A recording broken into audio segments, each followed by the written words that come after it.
Welcome back to Factory Sealed. It is May 13th, 2018. My name is Eric Peterson. Joining me today, Mr. Dan Curtis. Greetings. Hello, Daniel.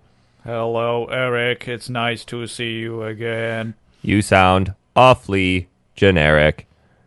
I am a voice actor for Capcom. Speaking of generic, welcome back, Mike Tyson. At the tone, leave your message. Oh, Mike's not here. Yes! Hi, everyone. Hello. Hi. We have a vacancy for a place on the show. Must have lots of hair, be very loud, but also include some sort of volume knob. Yes, we just, I do have a knob, but that's not for volume. It actually turns your volume up. I was going to say, I get louder if you touch that. Oh, as always, straight into the dick jokes. It just doesn't... And put another tally on the penis joke chart! Put another joke on the joke chart. I almost said that. Bert, I can't do it! The chart's full! Make another one! It's called the penis 2 chart! It's already a mile down the road! Call the neighbors, have them put one on it! They've already done that 8 times! Tell them we'll bring them a ham! We did give them a ham! Tell them we'll bring them a cow! They've already got our cow! Don't you remember the dick joke chart goes all the way round the world?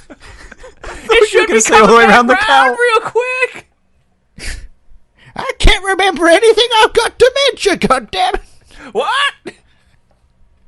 What? How are you talking, Andy? You're dead! I've missed you guys.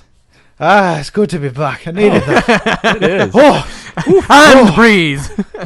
oh, God. Ooh. Oh, I'm shaking. That good for you, huh? Yeah. Oh. You okay? Out of the system, yeah. Do we need to take a quick recess? Let Dan clean his jeans? If you hear him light a not cigarette, quite. you know he's had a good time. Or hit his head on the ceiling? Which head? Let's not give him too much credit. I don't know, it just might be on top of a bunk bed. Or his ceilings are just that low. Possibly. That would be really low. There's like an inch between the bed and... The buildings in here are just purposely built for old people that are generally wilting. So. They're like coffins just to get them used to it. They just kind of slide in. Yes, very snug. Padded ceilings. Did I ever tell you guys about where I used to work? Where it was A phone sex operator. yes, quite. But Strip joint. There was an old person's home Gigolo. next to it, which was directly next to a funeral parlor, which is just horrible. Were there doors going between the two? We always used to joke that there's just a conveyor belt. And then was there a graveyard on the other side? Not quite. Oh. No, there's a church But there between was- it. there So it was, goes old people home, funeral home, church, graveyard. You know, in the summertime, when we had the When the windows weather is open- fine. Yes, quite. Good reference, Mike. But yeah, when we had the windows open in the office, okay? every so often you'd hear this guy go. You'd just be silent, and then this guy would go, "Help!" Oh, that's where we got the old lady help from during our Battlefield videos. No, it wasn't. That was just I invented it, and then he happened to do it. Oh, I remember you sending me a message about that. Yeah, and I don't know if he was saying help or he was just occasionally going. I miss the old help lady from Battlefield. Dan and I were the worst squad to join during, what is it, Battlefield 1? No, God, no, it was Battlefield 3. That's right, Battlefield 3. And I bet the two of you were so obnoxious. Oh I my can't stand God. playing with people online as it is. anytime we Yeah, would get yeah. shot, we'd just lay down, help! Help! And then I'd come and run over him with the Jeep and drive away. And then Eric invented the bunch of dudes in a Jeep song. Oh, God. Which is Because basically... Dan was pissed off because he couldn't find out where it was. I'm like, I'm with a bunch of dudes in a Jeep. And I should go, bunch of dudes in a Jeep. And it just went downhill from there, like getting wet in a jet and have a wank in a tank. But he would just drive around every match going, bunch of dudes in a Jeep. Highly ineffective. I think our win-loss ratio was somewhere around 0%. Hey, we had fun. That's all that matters. Yeah. You not got that KD ratio, son. I don't care. What I would give for those days where we just used to be off work and we could just play games and be talking nonsense about everything. Now we have to work, but we still talk Yeah. nonsense. Yes. But we have people to talk nonsense to now. Please listen to us. I'll pay Let you. us not forget, Michael, that you used to be a fan. I mean, you probably hate this shit now, but... Speaking of it's that. my, I've been here like a whole year now. Yeah, last Monday was Mike's 1-year anniversary. Mike, it's time to tell you you have not passed your probation. Feck off. Oh, all right. See you later. We have an opening, guys. Hey, we may as well have two, because where's Roxy? I mean, come on. Well, he actually has a legitimate excuse. Mike's excuses are typically involving Ethernet cables or some shit like that. Hey. I've just moved cities, thank you very much. I know it's not quite as good as moving continents, but... Yeah, I mean, you are technically closer to the United States, so you're heading in the right direction. only a little bit, though. Yeah, a little bit, but I'll break you down. Dan, I'm so far... in Yorkshire now, lad, where they talk like this, and lots of these and thous when they're talking. Ooh, very formal. No, not really. Verily. I've just offended the it's whole really of Yorkshire. We just lost one listener. Well, the whole of Yorkshire. Is that our only listener? And whenever you go to a gig or anything in Yorkshire, you always get these chants, but they never have any emotion behind them. People just go Yorkshire, Yorkshire, Yorkshire, with no emotion whatsoever. Oh, that's depressing. Yeah, it really is. How far are you from Het? Have you heard of that place? Isn't that in Australia? Yeah. I heard it is. I just see I can see one of those kangaroos outside. Sheffield You mean the sheep taped together? Yes, I do. Het. Sheffield to Het. How many miles? 113 miles. Oh, 1 God, hour that's- 54. That's just down the street. Yeah, 1 hour 50. It's like two. Oh, man, two you guys hours. can have sleepovers. I mean, do I want to go to Het? Will I kill myself? They should hand you a gun when you walk in. How dare you?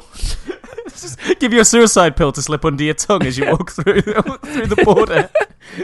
If you need to take it, take it. If you could just lay down under the low ceilings, that'll do as a coffin, thank you.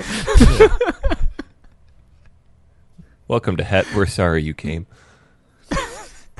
Population, Dan. -60. Leave Het Yeah, alone. No. I didn't realise how close we were, Dan. Yes. Oh, man, I'm only going to be... I'll have to not visit you. I'm only Oh, going to be a 3.5 hour plane ride from Tom. Yeah, but then you have to factor in going to the airport, going through security, and Yeah, but still, sitting in the airport. 6 hours max from the time you leave one to get to the other. 6 hours max. What about 6 hours, Eric? That's like 6.5. Ah, okay. And who's Max? I don't know. I just thought it was a good sounding name. I'm already trying to convince I should Tom. laugh and encourage him, really, but I'm already trying to convince Tom to come down for a all-American Thanksgiving this year. Give him the full spread. Oh, yeah. There it is. I gave you a softball pitch on that one, Dan. You really did. I I didn't click on it first, and I was like, oh, yeah. Oh, yeah. Oh, yeah. Won't Tom being there soil the all-Americanness of it, though? No, because that's been the long game on this. I've known Tom for going on 8 years now. And Poor Tom. Yeah, I know. Sorry, Tom. Since the very beginning, like, I'm going to turn you American. And here we are. I'm getting him to move closer. And now I'm going to invite him down and I'm going to show him the ways. And he's going to, you know what? I just can't live anywhere else but here. And then he'll move here. And then he'll renounce his UK citizenship. And he'll get an American citizenship. And he will become American Tom. And he'll just talk like American Tom all the time. There's one problem with the plan, though. That Tom melts in the Arizona heat. Oh, God. It was so funny when he was in Vegas with us. Just walked out and immediately started sweating. I'd be exactly the same. So, Tom, this isn't even that hot. It's even colder up north, so we're not used to that shit. Well, I sent you guys that message last week. It was hotter last week. It was like 10 degrees hotter last week than when it was in Australia when Crystal had that episode. Oh, my God. By like 10 degrees. Wow. Okay, just another day. You should come visit, Dan, during the summer. Yeah, I don't think I can bring Crystal. I'll just hide all the water. I mean, that might end up going in the wrong direction of care, but all right.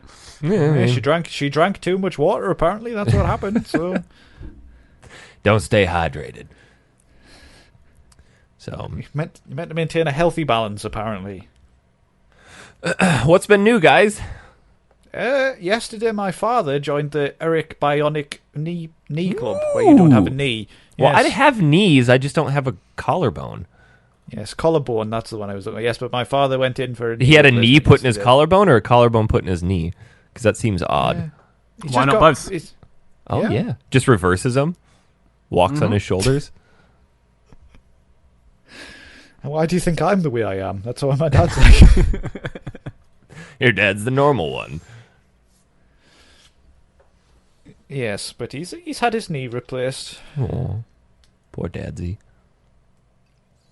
No, I want it done. Is that had it replaced with a toaster?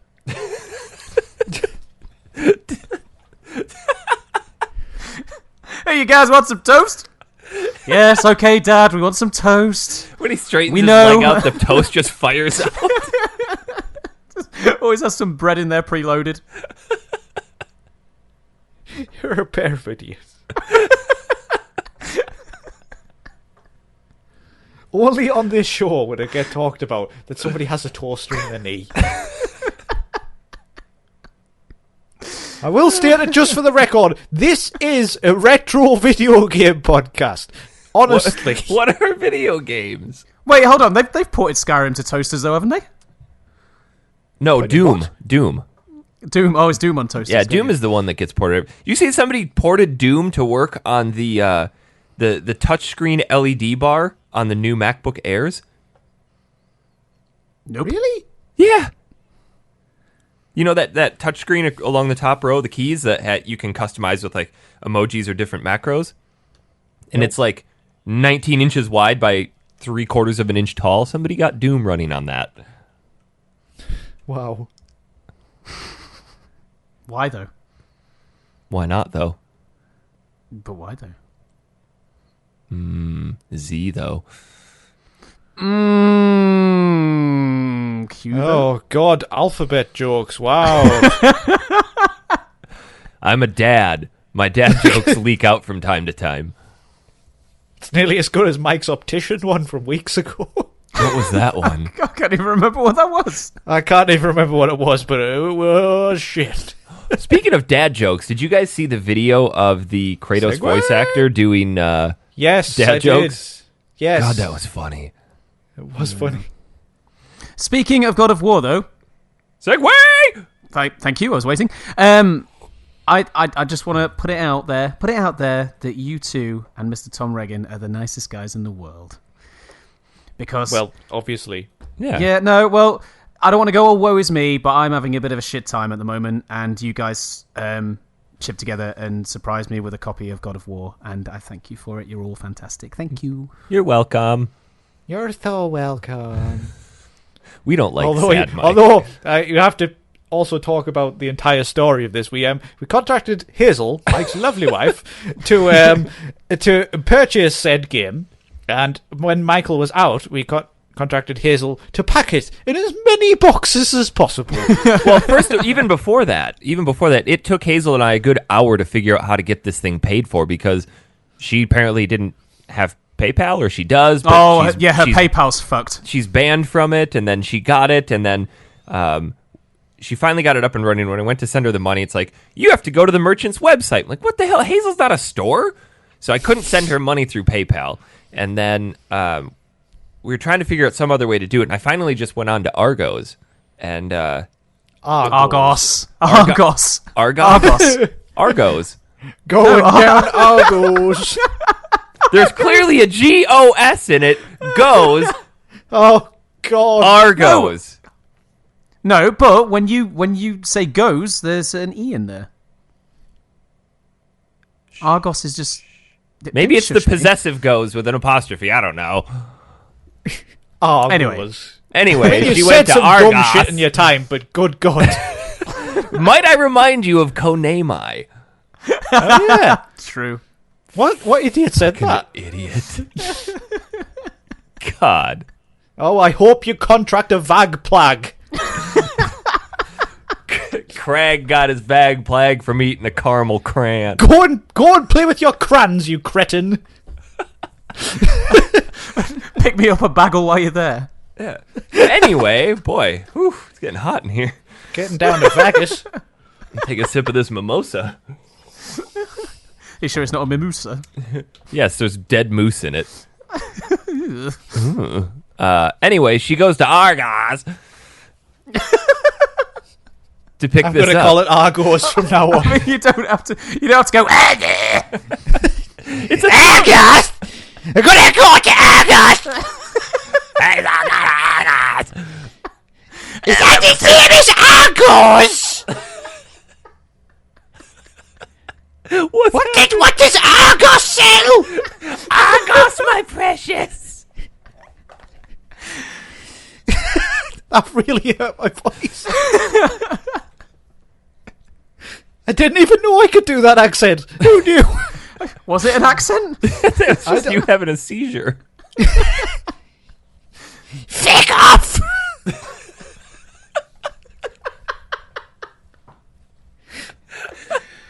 I hope you get Craig's vag plug!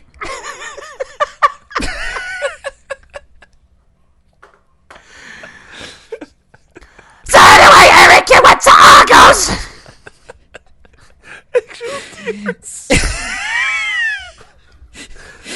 So you went down to Argos and you bought God of War?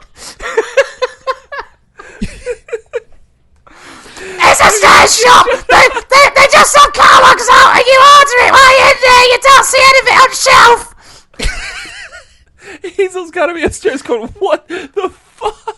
Oh, no. We have a shed now. We have a proper back garden, so we've got a shed. I've locked her in there. Oh, perfect. Yeah. Perfect. Here's a lock to the shed! A padlocks and everything! Oh, God. So, Eric, you were talking about God of War, now we're going for Mike!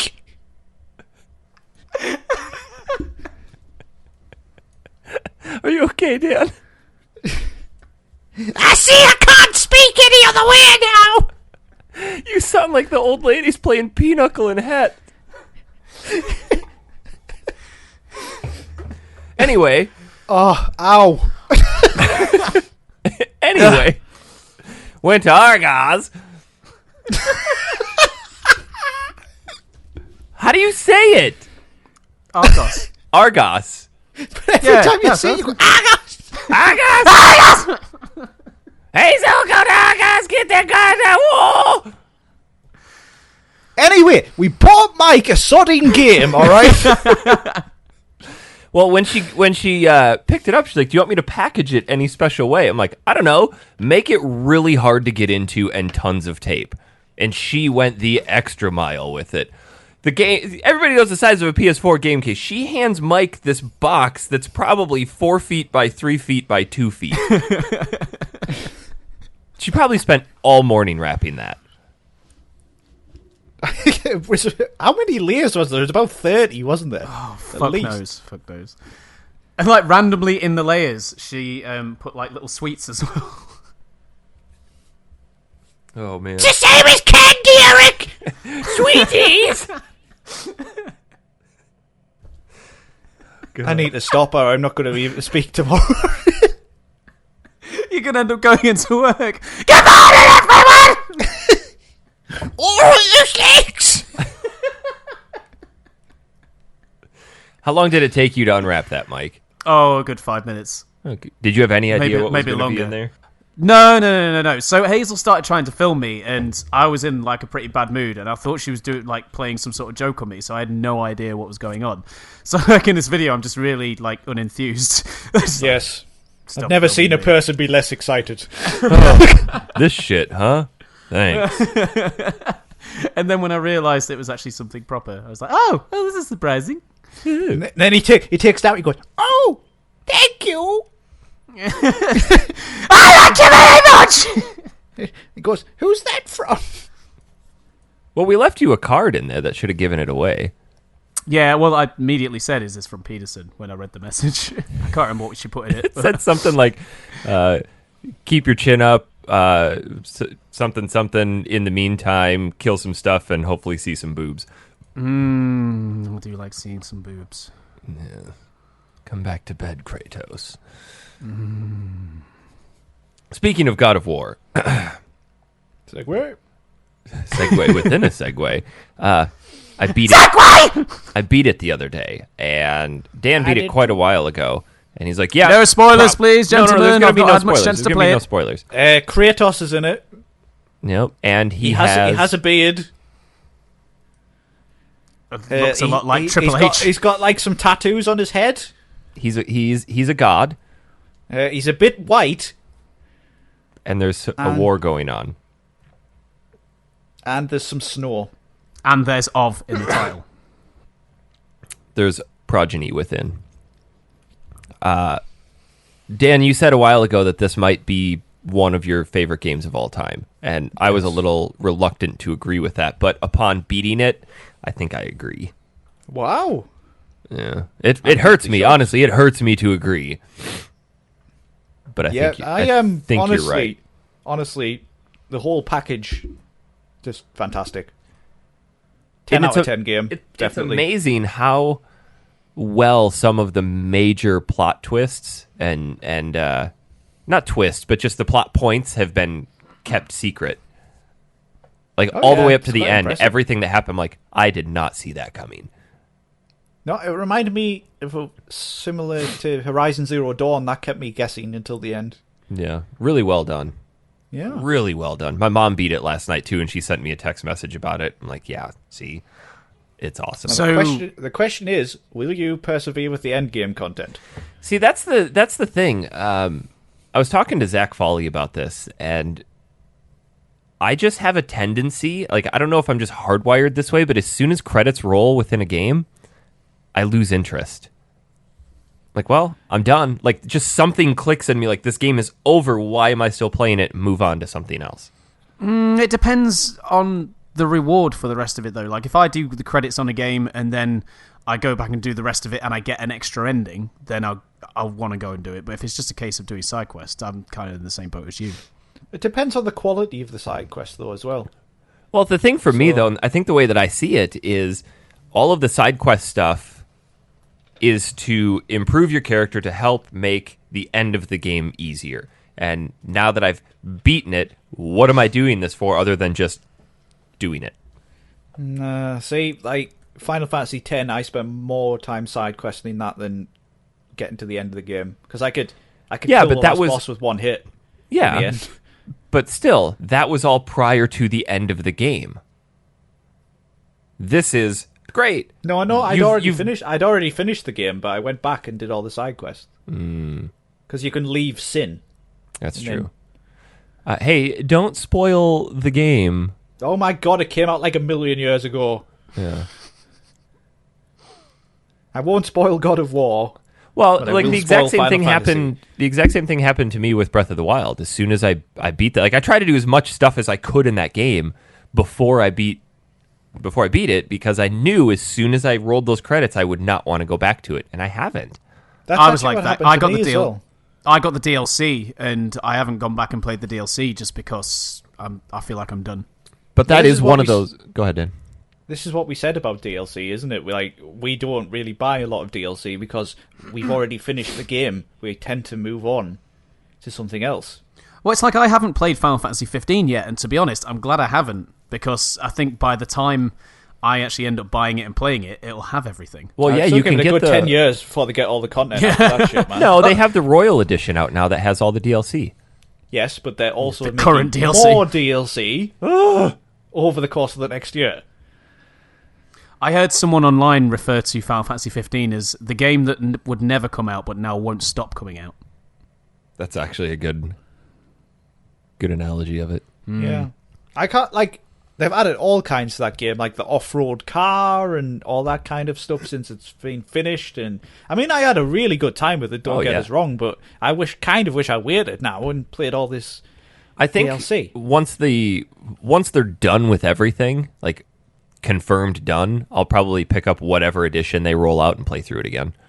If they do this for Final Fantasy VII, it will be shit. Like, imagine if they just have bits where the characters just disappear and then you've got to pay for the DLC to experience it. Ugh. Please no. I'm 'Cause they're hoping all we about hear this- some. They're all about this games as a service thing now, aren't they? I hope we hear something about that next month at E3. I really think we do, because Square's actually going to have their own conference. Yeah, but Kingdom Hearts is coming out this year, so, well, allegedly. I honestly think that we'll see the first portion of this game released this fall. No. Yeah. You do realize you do realize they took development away from Cyber Connect, right? And had to start from scratch. Maybe next year then. The last bit of news about it was basically they've redesigned Cloud to look more like he did in the original. So That's like good. Dorito Cloud. Yes. They're just going back through the game and slapping on a new set of textures. I'd be They happy already with did that. Nah. New textures. New textures over the new textures. Oh, though you were on about Square's conference at E3. Did you see that PlayStation or Sony have announced that 100% there will be no new hardware at E3? Yes, and I they thought was also announced interesting. what games they're focusing on. Yeah, which they is said the unusual. 4 games, yeah. What 4 games? Obviously, Last of Us Part 2, Death Straddling. Death Stranding, I'm looking forward to. Death Straddling. What was the other one? Death Straddling. Ghost of Tsushima. Ghost of Tsushima. Yeah. Oh, God, that game. Spider-Man? Spider-Man? And yes, and Oh. Spiddleman. Spittleman. Spiddleman. Snideman. Ghost of Tsushima could be this generation's Onimusha, I think. On a mushy peas? Onimusha piece. More on that next week. Yeah. More on that next week. All these jokes will make sense then. We promise. We like Full to play the long game. Ha! Ha!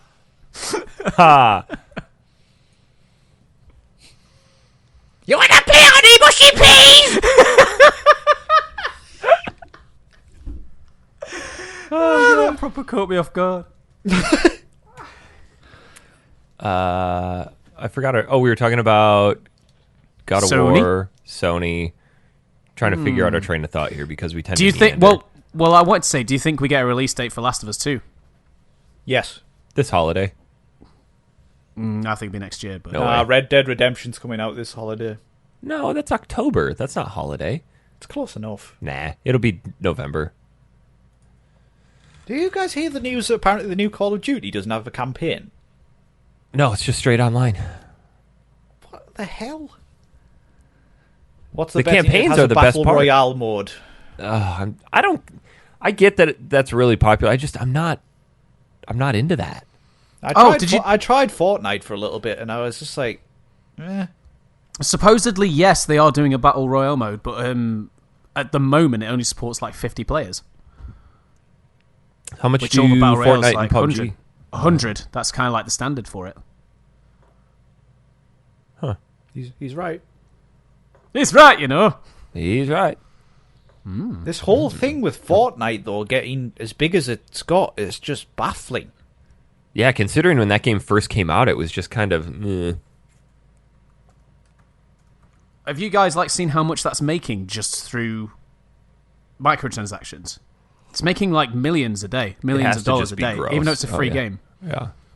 Like completely free game, but and all the microtransactions are cosmetic as well.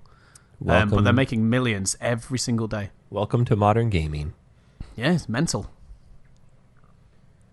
Did you guys follow the whole thing with the Fortnite comet coming down and stuff? Nope. I heard about it. Oh, it was so weird. And now there's some What's mysterious this? hatch that has appeared that nobody knows what it's for. Aye. What's this?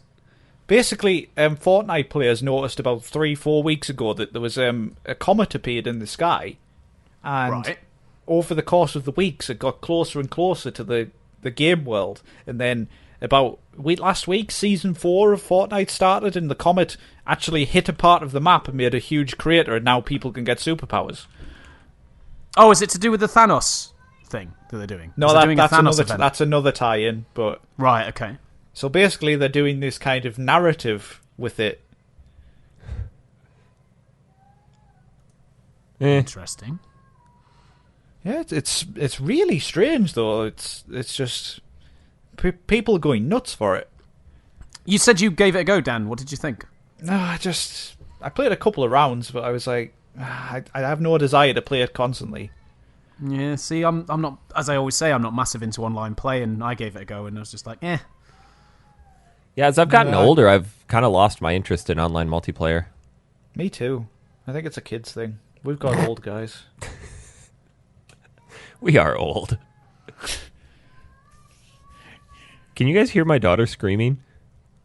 Well, not screaming. She's singing. I don't know. What song is she singing? Oh, she's singing Moana. She just walks around the house screaming songs.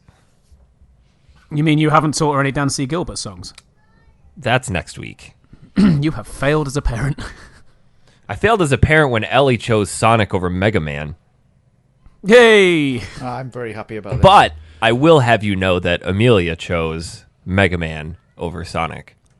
Did you hold Mega Man in front of her until she picked it? Maybe. Then just moving Sonic further and further away.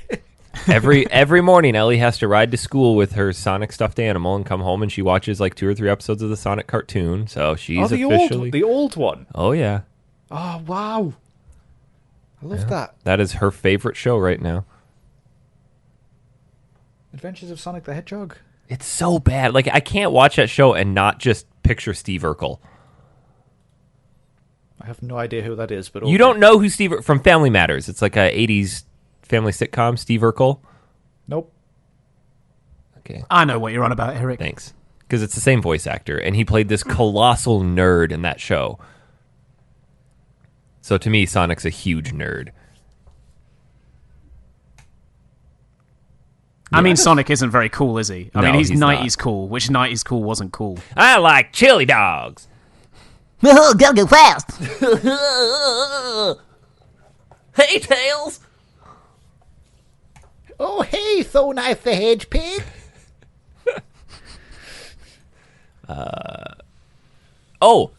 So this is the first time we've actually really talked about this on the show. We did a Sonic the Hedgehog. Yes. Okay.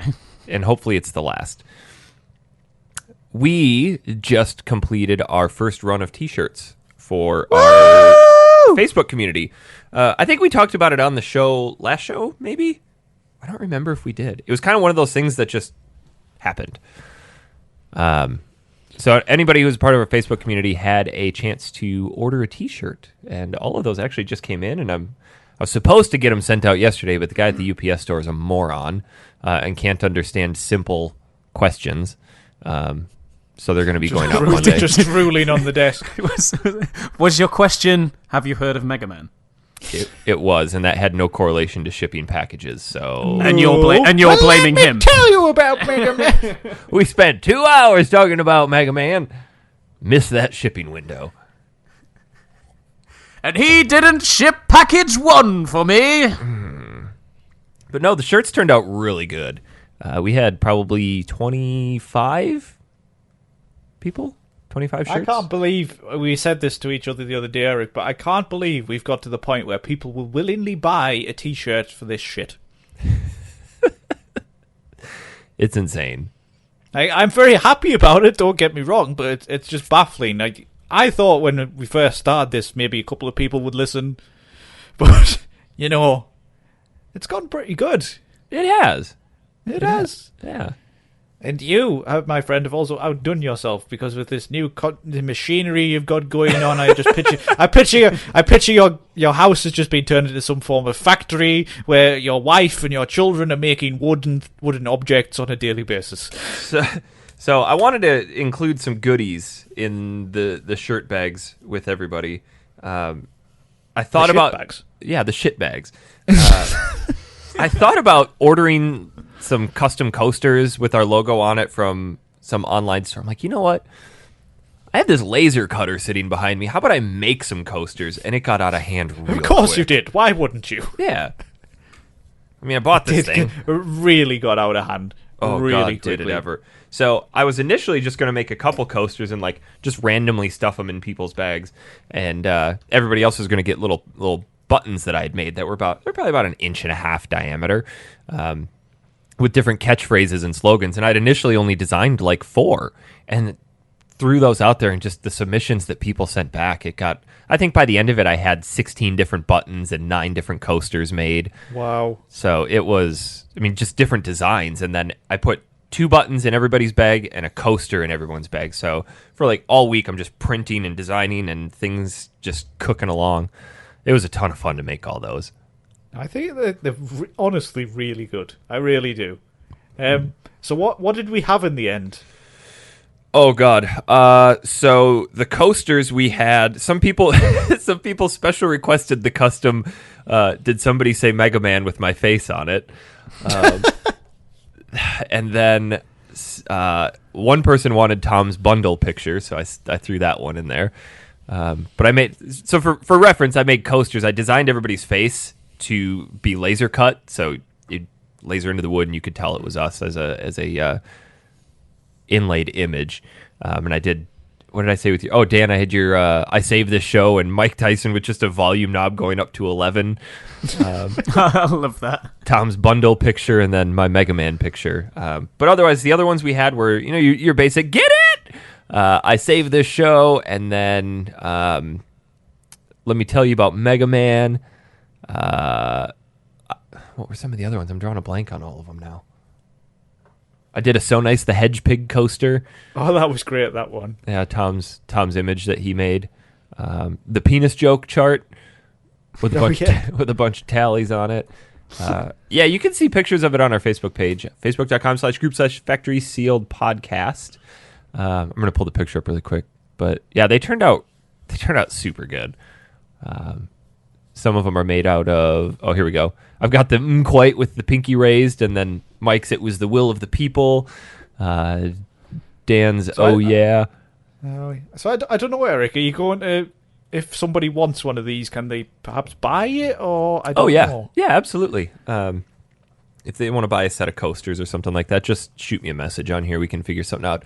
Somebody already sent me a Facebook message about wanting to buy one of those new video game quote plaques that I've been making. Oh yes, this started happening a couple of days ago. This got out of control. This really did get out of hand. This was purely done as a joke. Just I wonder if I can do this. So Dan, I'll let you explain it. Well, basically, we have the Factory Seal WhatsApp group, which at the best of times is an absolute shambles. Yeah. And so Eric started sending us these things. What did you send first? I can't remember. The very first one I sent was... so I had this idea about... I wanted to figure out different ways to utilize this machine to make video game art. 'Cause that's the whole reason I bought it, is to do more artwork. And like, what would be really cool? So I started looking into like different video game quotes, and I'm thinking like Andrew Ryan from BioShock, or there's like some really cool Solid Snake quotes that are really impactful and meaningful. And it just immediately went to where I always go, not taking it seriously. I'm like, what is my favorite video game quote of all time? And it came back to the quote from Rinoa on Final Fantasy VIII towards Squall. "You're the best looking guy here," and it's just his muddled, pixelated face. Like, how can I print that? So I spent like an hour in Photoshop figuring out how I could get his face to appear pixelated, yet still let me engrave it in the wood and be recognizable. So I printed it out along with the quotation, "You're the best looking guy here, dash Rinoa Heartlily," and sent that to the guys, and it just got out of hand real quick. So we started suggesting all these other ones. And Tom said a surveillance camera from That Metal one Gear turned Solid. out so good. It's just a picture of the surveillance camera from Metal Gear Solid 1 pointing down. I absolutely love the Tidus one. Oh, God. It's just Tidus. The picture of him laughing. It's brilliant. I like the Let's Mosey one. Oh, God. Yeah, with Dorito Yeah, that Cloud. was really good because you did the right font and everything. Yeah. Yeah, see. That was impressive. I mean, So- that machine it's real precise. So these are like a kind of proof of concept, but you should keep going with these, and who knows where it will take us, because they are great, honestly. Oh, yeah. Well, and they're not that big either. They are 7 inches by 3 inches, 4 inches. I can make them all the way up to 12 by 20. So if you want one that's massive, I can certainly do that. I mean, have a look on the Facebook page, because we've been posting some things on there, but Eric, I do think they're amazing. Like, if you just knock it out in 5 minutes is incredible, really. Yeah, they are good. Oh, yeah. It's they take about 15 minutes to print, and I've gotten good enough with Photoshop and Illustrator that I can take these images and redesign them to be used in a laser printer. Like the one for Tidus is actually the image from the game of Tidus with his head tilted back, and the shadow parts are lasered out so you can actually tell that it's him. I'm impressed with how that one turned out. Yeah, it was really good. I made a couple more last night. One that I'm gonna to print out from Final Fantasy X. The driver of the shoe pup. Impossible! Impossible! Oh, yes! Ryan's a shoe puff! There's so many good video game quotes out there. Is it Impossible or Final Fantasy X too? I don't know. I think it might be, in the airship. I think, because it's a Hypelor. Yeah, but it's still the same people that drive the shoe puff. I love the Hypelors. They're hilarious. So question design-wise on these. Should I just leave it as the character underneath, or should I put Tidus dash Final Fantasy X? Nah, I think the character's fine. Like, I think anybody who buys it will know it well enough. Yeah. That's I love how they're just like, they're made out like they're really profound quotes, and they just really are. Well, what got me thinking about it is I saw that picture again this week of Picard saying, "Use the Force, Harry," Gandalf. I'm like, oh, God, how funny is that? And let's just delve into this. So if you have suggestions, throw them on our Facebook page. If you want them, the ones that I made they're still good quality. They're just done on like a birch plywood, but I've got a whole stack of actual really rare woods like Purple Heart and Wengi and Zebra Wood and not Purple Heart. You're just saying words. Yeah, they're different styles of exotic woods. Wengi, Zongothul, I'll give you a different style of wood. I don't like Malgathan. the hooked wood. Walnut, maple. So I mean, if you want something, like if you want a specific quote, Zach Foley already sent me a message like, "Hey, make me this from The Immortal." The very first scene is this picture of an NPC that looks like a buff Conan, and he just goes, "I see you have come." So I was able to take that image and turn it into something that the laser cutter could make, and did all these Celtic Eric. knots around the corners. Eric, You got to do Cheryl of Silent Hill. Oh, God. Have you seen my daughter, Cheryl? She's dead. It's endless possibilities. So look out for the new factory-sealed wood store. Well, the whole reason I bought this thing is because I wanted to start doing art shows. Every time I go to these local art festivals, I look for video game art, and I never find it. So, like, maybe I can make my own. So I started doing that scroll saw work that I made for you guys, but that takes forever. Like that Final Fantasy VII Meteor that I made, probably 40 hours of work. What? Oh, God, yeah. So change. I smashed that, by the way. Sorry. Oh, good. I'll send you another one. Along the same lines, but slightly off subject, I've just been looking at the suggestions people have been given, and Mark Basheshi has just done one, the short guard on Final Fantasy IX that says, "I'm telling you, people who eat pickles are nice people." You have to do that one. Well, like, I sent you one last night, and I really like on Final Fantasy X where there's a old woman who goes, "Stay away from the summoner," and then a kid goes, "You're a bad man." I like the one from Matt LaFlamme, son of a submariner, Kefka. You need to do nothing here. Oh, I already started that one. That's what. Yeah, there'll be a lot of them. But yeah, if you're part of the Facebook group and you make a suggestion and you want one, I'll make one for you for a good price. Sweet, good stuff. But yeah, it keeps my mind occupied in a strangely cathartic way. Cool. Yeah, and you're very good at it, Eric. Well done. Oh, thanks. You found your niche. My niche. Your niche. I can't wait. I honestly can't wait till everybody gets their shirt package and start sharing pictures of just. Here's what I want: get your shirt, go straddle something, share a picture. That'll be. And are we going to do an additional shirt run in the future? By the way, oh, absolutely, anybody missed it. Absolutely. I know there were a lot more people that actually wanted to order a shirt that didn't get to, and we probably should have ran it a little bit longer so we could talk about it on a couple different shows, but. People were getting anxious, so I just once we hit our goal, I know there is a fair few people who just listen to the show, not involved with the Facebook community and stuff. But if just send us an email or something, and we'll make it happen. We have a selection of different shirts, different colours, different sizes for women and for men. So basically, they're just different colours with the factory sealed logo on to start with. But Eric will chuck you a couple of buttons and things in there. But if you are interested, let us know. And the next run we do, we'll send you a shirt. Yeah, if you don't have Facebook, just shoot us an email. I'll put you on the mailing list for it, and we'll contact you next time a shirt run goes out, which, I don't know, I think we should maybe do 2 or 3 a year and just do different styles. So these first ones actually turned out really good. I was afraid of the quality of the shirt, but you know, we didn't go for the highest quality, but we also didn't go for the shit that you wear once to a softball game and throw away. They're pretty good. Nice. Guys. Nice. Should we actually get to our game of the week? Maybe.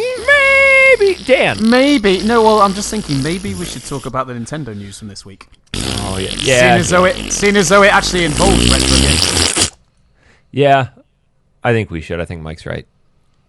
Woo, I'm right! I preemptively farted then. I just farted. That's nice, dear. Carry on. So Nintendo have announced their online service. It's 20... hang on, Mike. What? Are you not excited? No, it's shit. Coming from Dan, he's like, I'm not going to pay for PlayStation Plus anymore. It's not worth it. No, yeah, that's a good But point. I'll wait for that. I won't buy that game because it'll come out on PlayStation Plus, but it's not worth it. But do you guys ever play online on Switch? Yeah, I play Mario Kart all the time. I'm with Dan. I don't. You play Mario Kart. I've played Mario Kart with you. Well, not all the time. Like I bet you're once a playing year. Mario Kart right now. I am. How did you know? So, Mike, give us the skinny. The skinny is, so it's in Can America. I have the fat, please? Give us the rub. So, So in America, it's Dan, you missed it! I lobbed another softball at you. Oh, yeah. maybe the ball was too soft. Oh, Dan only likes hard balls. Dude, I'm still a bit tired of all the horrible voice from the Argos situation. I'm sorry. I'm not doing it anymore. It's No, gonna you be a guys bad just have to go into Argos. Just talk to your significant other and see if they say anything. That'd be like you guys Argos. calling Walmart Whale Mart or something. No, because we're not morons. Oh. Oh, don't actually make me feel sorry Let's for go down to Target. It's Target. It's French. Okay.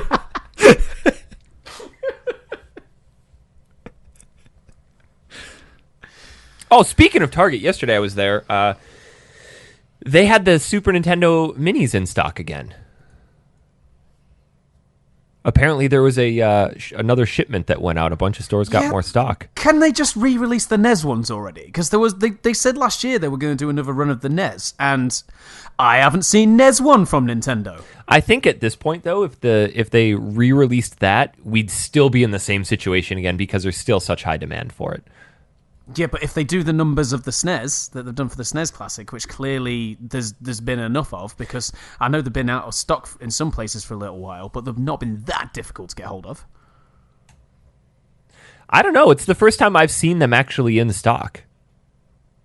Because nobody wants that shit, son. So I was surprised. I saw them on Friday afternoon. They only had 3, and I posted something on there, and then everybody else went out and started looking for them. And I think Sean McIntosh had posted a message saying, "Hey, I'm here. If anybody wants one, let me know." And somebody had replied too late, and he was already gone. So I told Josh Moss that I would run over to Target and grab one for him if they were still there. And sure enough, there were still 2 sitting there. So I was shocked that they were still in stock. Don't you mean Target? Yes, sorry. I slip of the tongue. So, yeah. I went and bought another one. I'm going to send it to Josh. Obviously, he's paying me for it, but that's why I like our community. We're helping each other out. Aww. Did you get Did you say you got a second one for yourself to open or not? No? I know. Well, you said you were thinking about getting a second one to open. So. I was thinking about it, but Even if he did get a second one, it would end up in the cupboard unopened. the reason I didn't is because I have a RetroPie, and I just couldn't justify it. And you also have one already which you could open and use. So, yesterday when I went to buy it, took it up to the register, and the guy goes, "Do you want the 2-year warranty on it?" I'm like, "Nope." And he rings me up, and I look at my receipt, and there's a 2-year warranty on it. I'm like, Why did he ring you up? You were stood right there. huh? Don't matter. Shut up! It wasn't a phone. God, you're.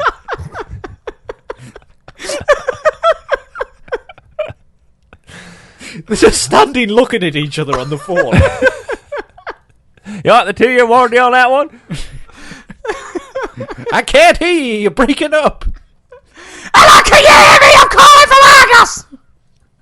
Argos.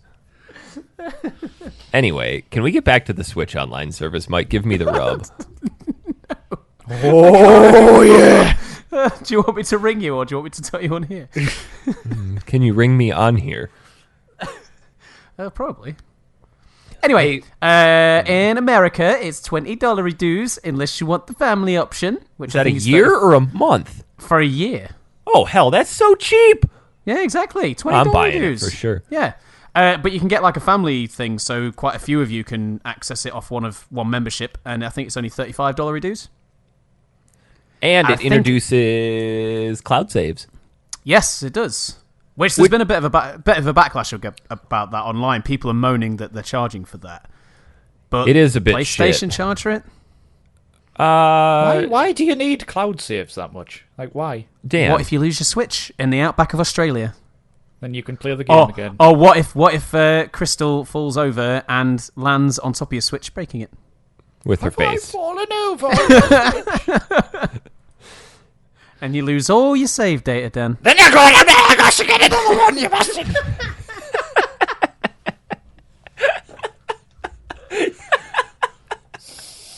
It's not going to get old. Their mascot is just Gollum. Because that's what half the people that shop here look like. Come down to Argos, my precious. Get your potatoes. The advert for it is just don't Gollum sell looking It's just Gollum looking through the catalogue going, We want sit. We want sit. turning the page. We want sit. Argos doesn't sell potatoes? No, it's not a supermarket. It's not?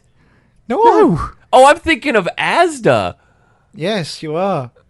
Argos it's a bizarre concept, really. You go in, you look in the catalogue, you look at what you want, you write down a little number on a piece of paper, you take said bit of paper to a cashier and pay for it, and then you go and sit down on some little plastic chairs, and then, behind a counter, they will get your item from the warehouse, and you have to wait for it to come, and then they will call you forward with a number, and then you pick up your item and leave.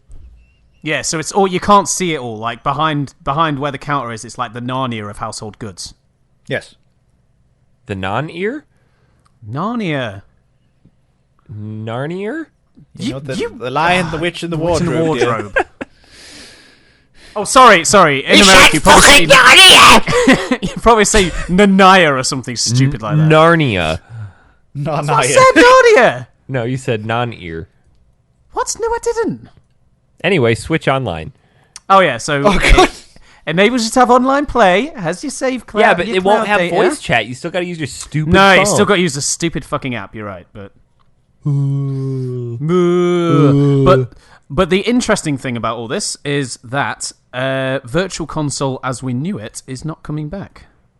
And I was initially upset about this, but after reading some people's responses and explanations as to why, I guess I'm not that upset.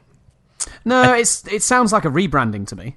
I think what I was hoping for is that Nintendo is finally going to say, okay, look, we're going to create a cohesive ecosystem. Remember all those games that you bought on the Wii and then the Wii U and your 3DS? If they're going to be available on the Switch, you're going to be able to go to this website, type in your Nintendo IDs account from each respective console, and it's just going to merge everything, and now you'll have access to it on the I Switch. don't think it'll go that far. They're going to still expect you to buy things. Oh, But exactly. And I was talking to a buddy about it last night. He's like, there's no way Nintendo would do that because they know you're going to buy Link to the Past for the 5th time. They know you're going to do it. They know what they're doing. They've managed a way to get money from people with cardboard. So Yeah, but look at Sony, though. Sony had... Sonai. Yeah, Sonai has a cohesive ecosystem where you bought a PlayStation 1 Classic off the PSN store. You can play it on the PS3, the PSP, the Vita. but not Why PS4. can't... Not yet. your dad's toaster knee. Yeah. No, that's just Doom.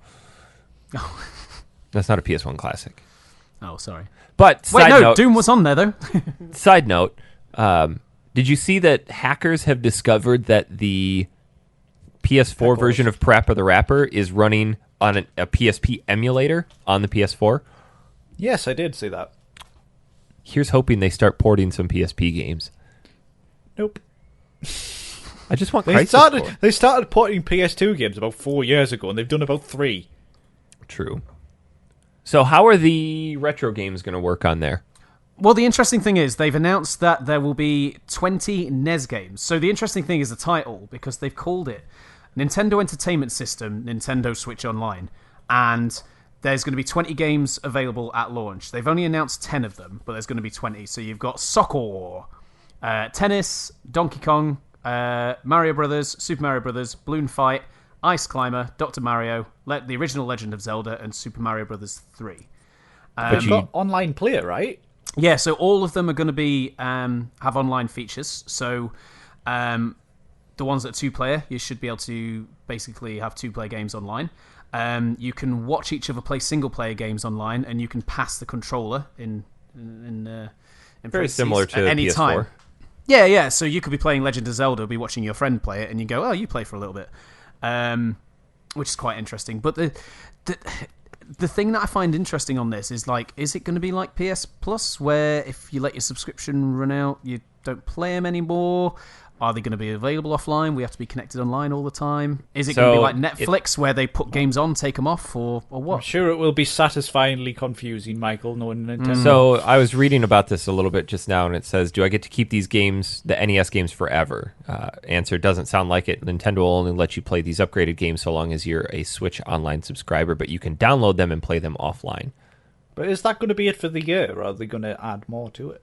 They're going to add more to it, but like I said, is it going to be a case of, you have to have had Nintendo Online at a certain point to get the games. So if you get Nintendo Online at the start and you get these 20 games, in a month or two's time, if you were to get Nintendo Online, like a new customer, do you only get the newest games that they've added to it or not? Like PS Plus, like if you get it on that month. Oh, yeah. If you miss it, you miss it.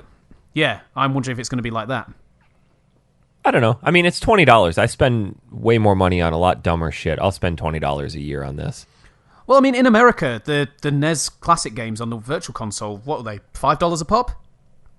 Something like that, yeah. Something like that, yeah. $20 for the year for 20 games, bargain. I suppose it's not bad.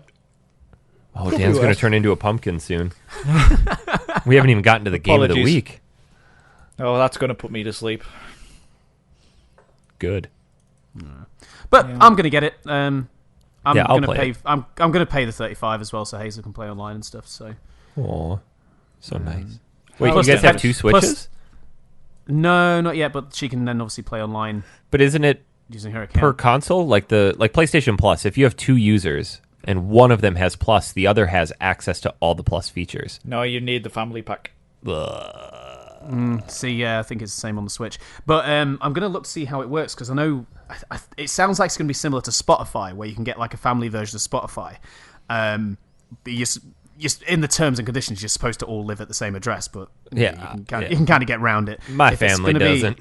Yeah, exactly. If you can do a similar thing with this, Hazel's nephew, well, I suppose he's my nephew now, he's just been bought a Switch for his birthday, and is that the kid who had the speech at the wedding? Yeah, that's the guy. Yeah. He's just got one for his birthday. He's been playing Splatoon 2 quite a bit, so he's going to want to still be able to play online. And if I can get the £35 one, and he can have it then as well. Nice. That'll be good. Yeah, exactly. Yeah, I don't know. I mean, I haven't bought anything on the Switch in a long time.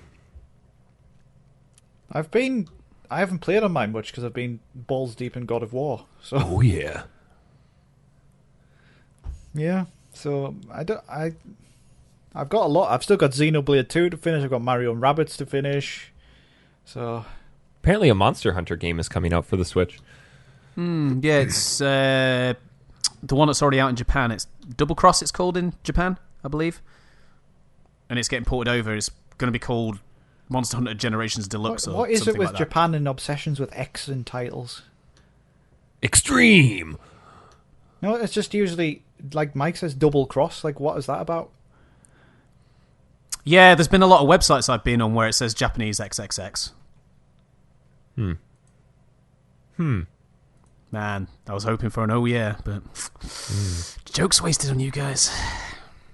I didn't hear what you said. This is a highbrow show, Mike. Such a highbrow show, we got into penis jokes literally 20 seconds in. Well, that's your fault. Nope. Yeah, that's true. Gentlemen, shall we get to the game of the week? Do we have to? Yeah. Actually, yeah, I'm excited to talk about this one. Yeah, I enjoyed this one. Because we actually played it. I did as well, I hear. No, you didn't. I got halfway through it. No. And then it kept crashing. No. And Dan's potato failed.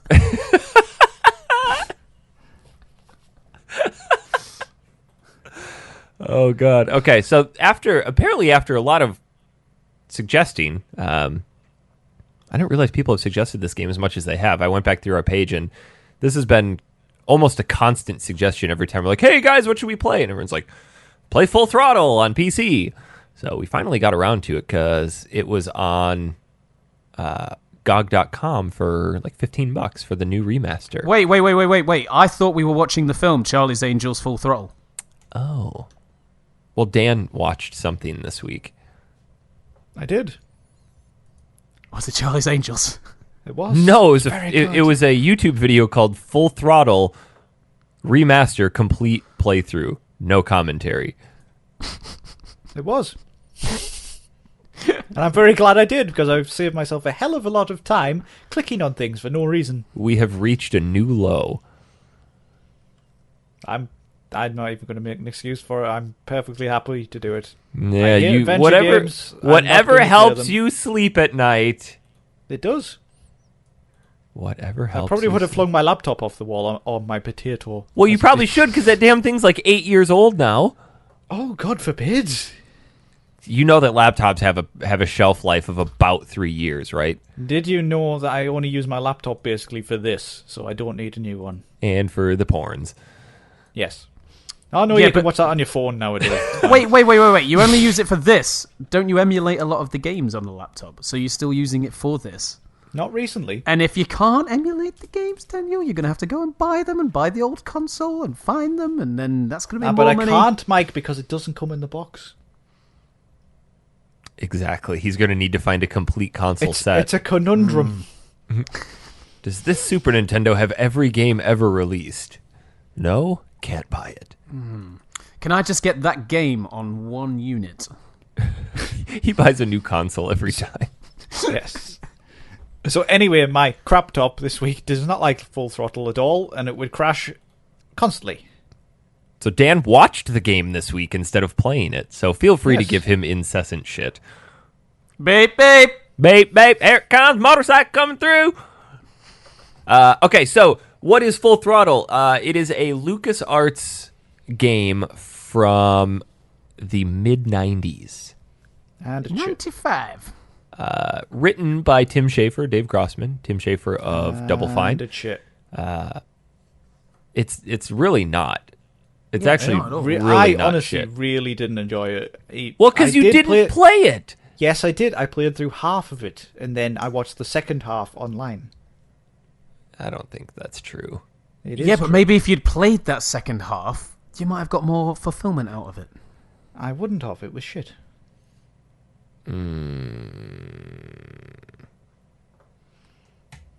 I think he's right. Well, it was shit. No, Mike's right. Okay, so the plot of this game is a little convoluted / Well, I mean, you basic. just mentioned Tim Schafer. I think we should probably mention that this was the first time that he led the project and wrote it properly, because he actually worked on things like The Secret of Monkey Island and Day of the Tentacle as well through LucasArts. So he has some experience behind him Yeah. You shouldn't have bothered doing really. these kind of point-and-click adventures. Yeah, and LucasArts was kind of a pioneer a lot of that with their Scum engine. So that God, what did Scum stand for again?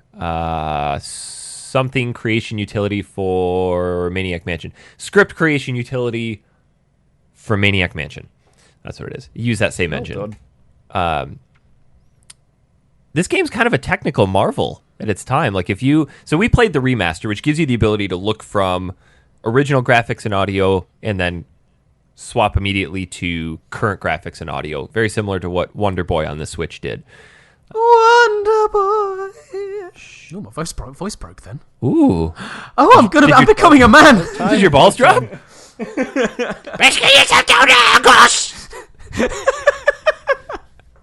Get some new balls at Argos. Doggos. The game itself revolves around a motorcycle gang and the leader of that gang, who gets tied up in the schemings of the last motorcycle manufacturer in the country called Corley Motors.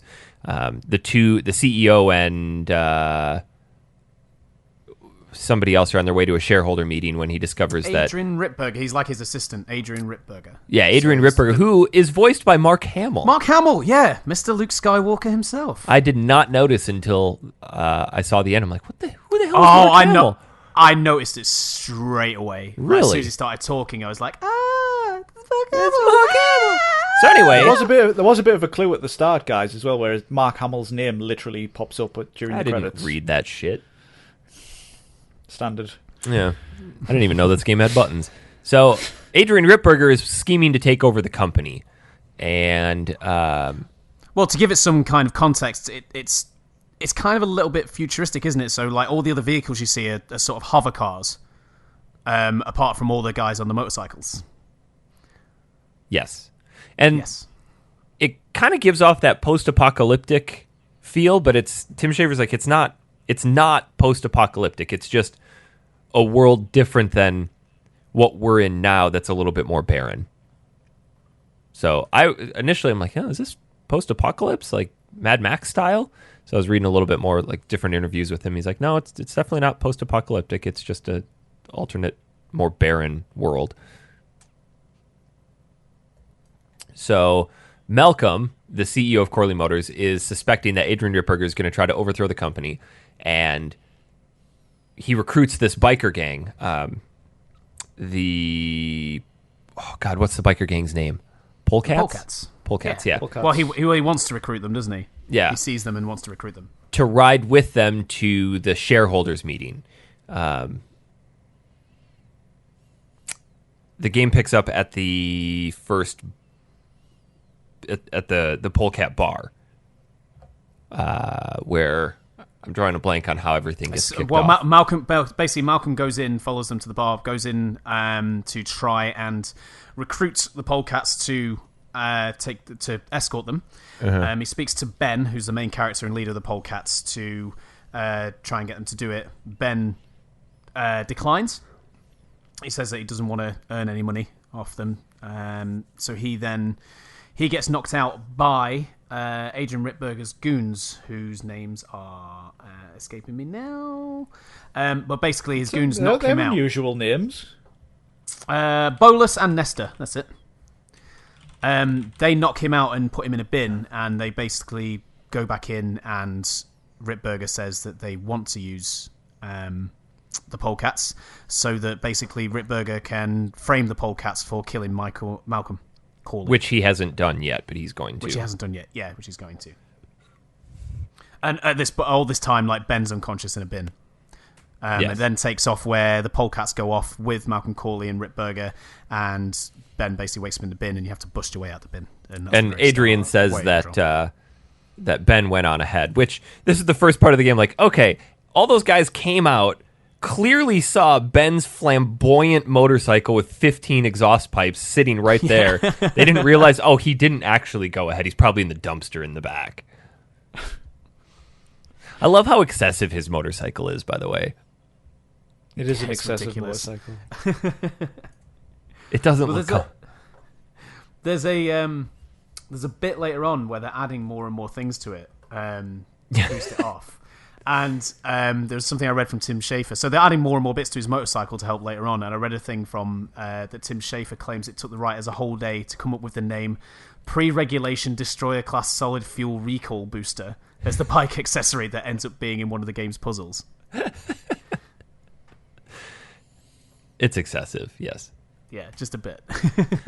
So the game kicks off. You actually finally get to control Ben once he crawls out of the dumpster, and the controls are pretty generic, like Dan loves. It's just a point-and-click adventure game. But in the remaster... This is where it lost me, guys. Yeah, in the remaster, I don't know if I would have enjoyed having played the original, because you can click on things and you have three options. You can touch it / punch it. You can use your foot to kick it. Or, for some strange reason, you have the option to put your mouth on it. You can also look at it, actually. Well, there's only, like, if you use your... Oh, yeah, the head doubles as looking / put your mouth on.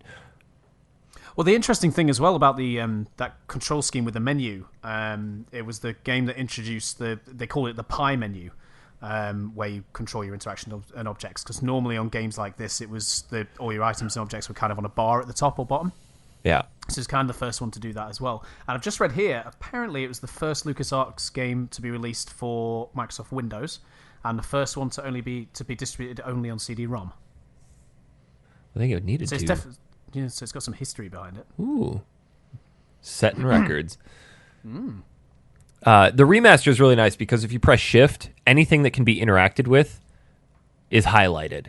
Otherwise, you'd have to move your mouse around and wait for it to turn into a cursor and then explore things that way. I didn't know this. I'd look Do at you even press the buttons That is the first thing I do when I play a game. Yeah, because shift is a normal thing to use when playing the game. On PC, Well, it is if you're it's playing on always, PC, it's always sprint. I don't use PC games. Neither do I, but even I know that. Yeah, come on, Dan. Get good. Yeah. See, it all comes figured out how to throw the axe yet on God of War. You can throw it? Yes. Oh, Jesus, I'm stuck on that first You puzzle. can actually press different buttons and then it does things, you know. I thought it was like Batman where you just press square. Yes. So he climbs out of the dumpster, goes back in. I mean, the puzzles in this game aren't that excessively difficult, so... They're still dumb. I mean, I don't know. With some of the adventure games we played in the past, I felt like the puzzles in this actually made sense with what you needed Compared to Grim doing. Fandango, yes. Oh, yeah, But absolutely. They still didn't make sense. Yeah, absolutely. Like the bit, for example, well, you haven't mentioned this yet. There's sections where it's kind of like Road Rash and you have to fight people on bikes. Yeah. And then there's a section where you have to get a specific item off a specific biker, and you have to fight other bikers to get different items, and then hit him with the right item to get this item. Well, but Dan, like I said, that actually makes sense. No, it doesn't. Why Yes, can't it you just does. hit him with it? Why can't you just hit him with a chain with knocking him off his bike to get the same item? Why Because do you have the to hit him point with a of wooden it, plank? the point of it is if you hit him in the back of the head with a wooden plank, the glasses are going to fall off. Well, what about if you hit him with a chain in the back of the head? It's Wouldn't just that do going the to same blood. thing? It's not the same effect because a chain No, doesn't this have any makes no solid sense. I'm not having momentum this behind shit. it. No. Why are you jumping ahead to the end of the game already, Dan? Because the pants. Since we've just brought that bit up, interesting bit of trivia about those bikers that you fight. So the four vultures Ben fights on Mine Road are called Michael, Razor, Wendy, and Sid, and they are a homage to characters in LucasArts' Maniac Mansion. In I believe both it's name and pronounced physical appearance. Homage. That's what I said. No, you said homage. Oh, sorry. We pronounce our H's in this country. You want some herbs with that homage? Anyway, I'm sorry. I didn't mean to interrupt you. No, it's fine. It's fine. You go on. No, I can't. I can't. I think I actually finished. Oh, good. Trying to remember what sets you off to go help or to go get to that first section. You Well, go and he you goes talk to off the on his bartender bike. to get to get the keys to your bike He because basically slams the bartender's head off the bar. yeah, he grabs his nose ring, slams him into the ground. Apparently, the guy that's sitting at the table doing the knife through the hands thing, if you pester him enough, he'll finally let you do it. But you have to just ask him dozens of times. Oh, he was there at the start, was he? I thought he was there the second time. Yeah, he's not there at the start. Oh, is it? Okay. Dan's right. Yeah, he's not Does there. he go 'Cause back off, later? yeah, you go off on your bike and find out that it's been sabotaged, That's right. and then you crash. Yeah. And that's you- when the photographer finds you, or she rescues you. Yes. Takes you to Maureen, nicknamed Mo. In the town of Melonweed. Ooh. She is a motorcycle mechanic and apparently cannot wait to get her hands on Ben's hog. Oh, First time I heard that line, I was just thinking, this is what Stan's going to say. yeah. And this Best is where part of the game. This is where the puzzles really start to kick into high gear. So you're in kind of this junkyard area that has 4 sections you can go to. You have Mo's shop, you have a trailer, you have a junkyard coliseum, and then you have like a police security tower. And you need to collect It's a gas tower. Is it? gas tower. Yeah, you need to collect 3 things for your bike. You need a new fork, you need gas, and what was the other thing you need? I don't remember.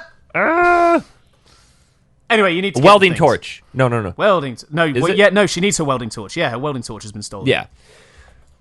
And it's up to you to figure out where these are. And obviously you can assume that one's going to be at each of the 3 locations, but you have to pick up the pieces of stuff in Mo's shop that's not clearly visible to pick up. And that's, I guess, where I can see where Dan gets frustrated with that, because you have to actually click on things and pick them up. And I just find it very cumbersome and annoying, and it just doesn't flow well.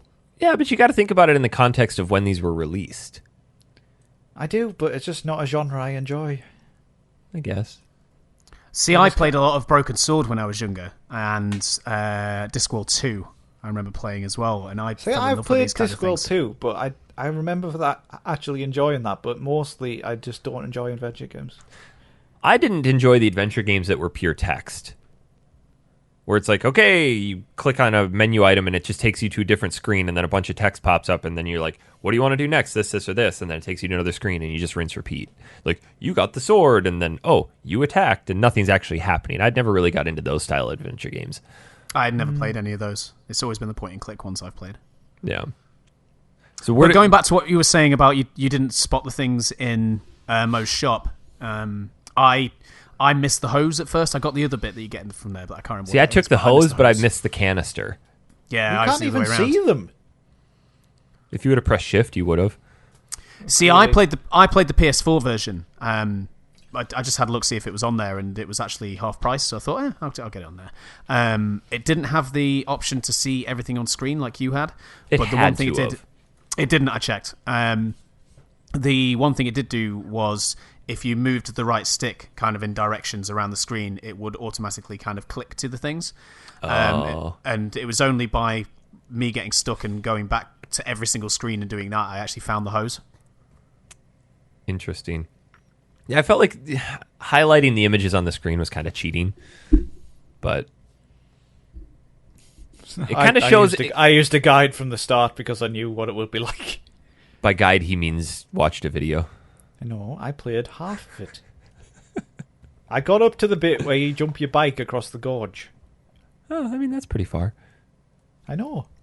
So you got to take I went to the trailer first, and I think you have to. Like, I think in terms of getting I think you have to do it in a certain thing, in a certain way. Because you need a steak to give to the dog. Yeah. There's a piece that I missed in here where you got to grab something out of his cabinet. I can't remember what it is. Steak. The lockpick. I forgot to grab the lockpick to get into the gate at the gas tower. But this then you have to pick up a padlock when you've done the lock to use on a gate later on. There's this big fat guy who does artwork in the basement of his mobile home, and he comes up to look through the peephole, and Ben just kicks the door in and knocks him out. I like that bit. I'll give you that. Then you go down. Did you guys struggle with the bit with the dog? No. I did. I just couldn't figure it out. I didn't know where to go because the guide I was following just said, put the steak in a car. I was like, okay. So I did that. And then it said, just walk past the cars. And I was like... Oh, no, you'll get attacked. Yeah. And so this just kept happening over and over again. And then eventually I figured out that you can climb on the crane to pick it up. See, that one wasn't very clear at all. The way I went about that is when you go into that junkyard at first, you have to drop down. So I jumped back up, and you can walk along the wall to get over to the crane. Oh, could you do it from there? Mm-hmm. Yeah, interesting. That's how I did it in the end. Because you can access it, because just before the screen with the dog, you can actually access the crane from that screen there, but not from walking across the wall. I was just down at the bottom. Huh. Oh, I that's how I did as well, Mike. Sorry, I didn't know the other one then. But particularly in this section, the bit that I struggled with, and I actually there was a couple of times I had to check a guide whilst playing this, but the bit I struggled with here was at the gas tower, where you touch the ladder and the alarm starts going off, and the security guards, the police, come along on that like kind of hovercraft. I kept getting caught and having to run out. It took me... I had to check a guide to figure out what the hell to do, because you just have to hide behind this bit at the back that looks like part of the background. It doesn't look like you can interact with it at all. And it took me... took me so many attempts to do that, and I ended up having to check the guide, but I think that bit was a little bit unfair.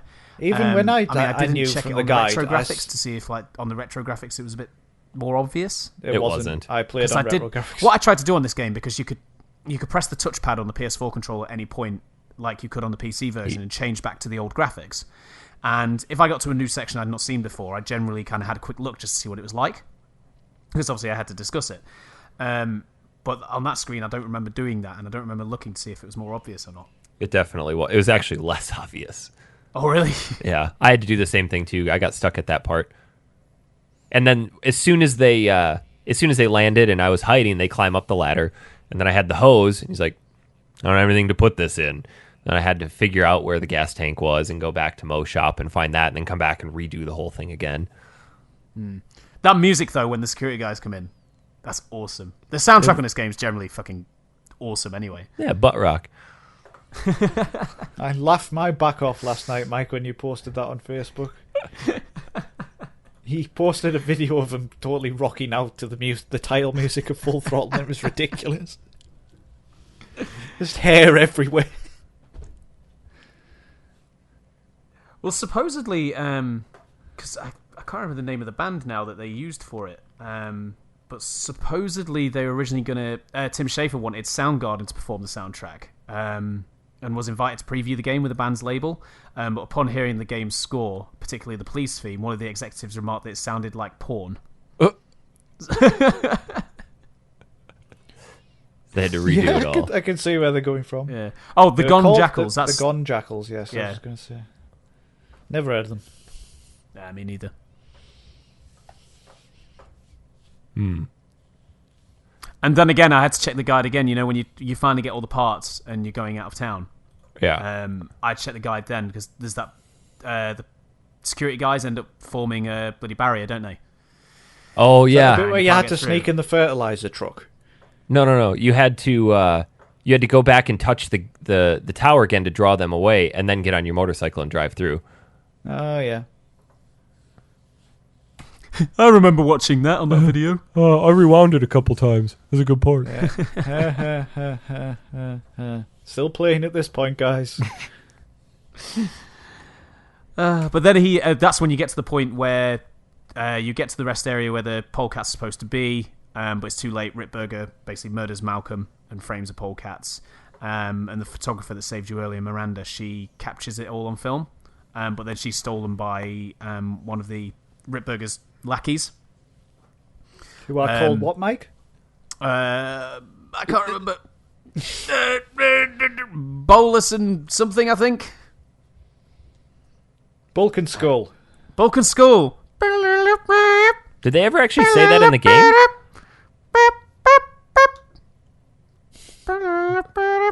Nice, Mike. I was a big Power Rangers fan when I was a kid. I can't remember if they said it in the game, but I remember reading their names somewhere.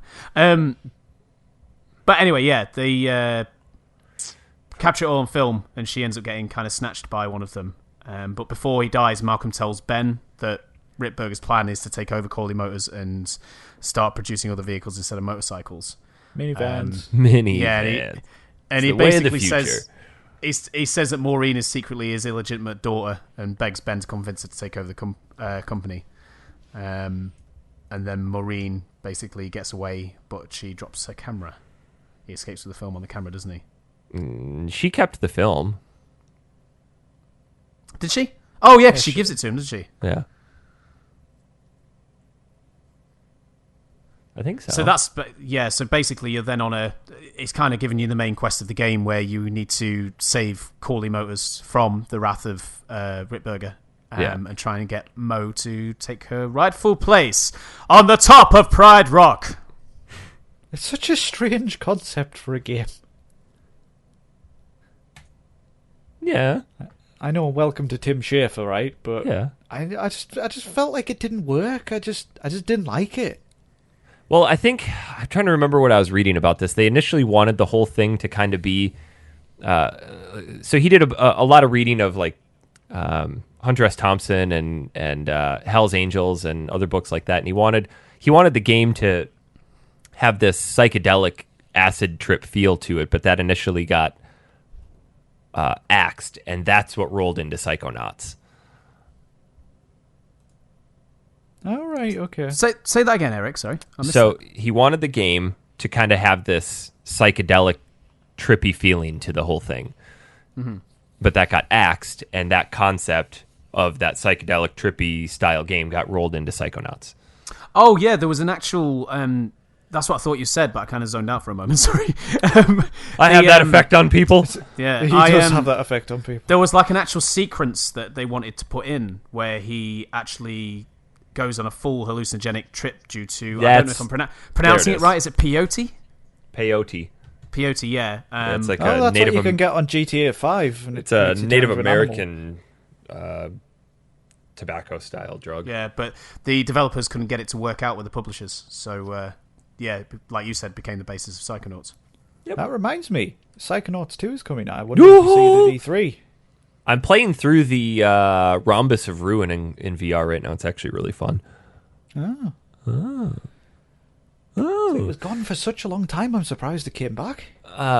So the whole bit where you have to crash that semi with the fertilizer in it, did any of you actually pick up any of that fertilizer right away? Yes. I did not. I had to go back and get some. Well, Dan did because he followed a guide. We watched a movie. No, I'm still playing at this point. Like, I watched that person pick it up, so I did it. No, I did play this bit. Sure. I didn't know what I picked it up for. It was just a case of I could pick it up, so I did. I just didn't realize it was there. Because after this, you get to a gorge, because the semi that went across the bridge exploded, blew up the bridge, and you get to this gorge and discover that the only way to get across it is to jump it, and somebody else in the past had done it, but they had massive modifications to their bike. So then you have to... Yeah, and a ramp. So you have to set off to find these modifications. You discover that one of the modifications is being held in the... What are the bikers that look like they're futuristic... the cavefish. Yeah, the cavefish. And they're blind. And that's how they see. So they have the goggles, and it makes them ride better because they kind of like use the goggles. What am I thinking of? Predator.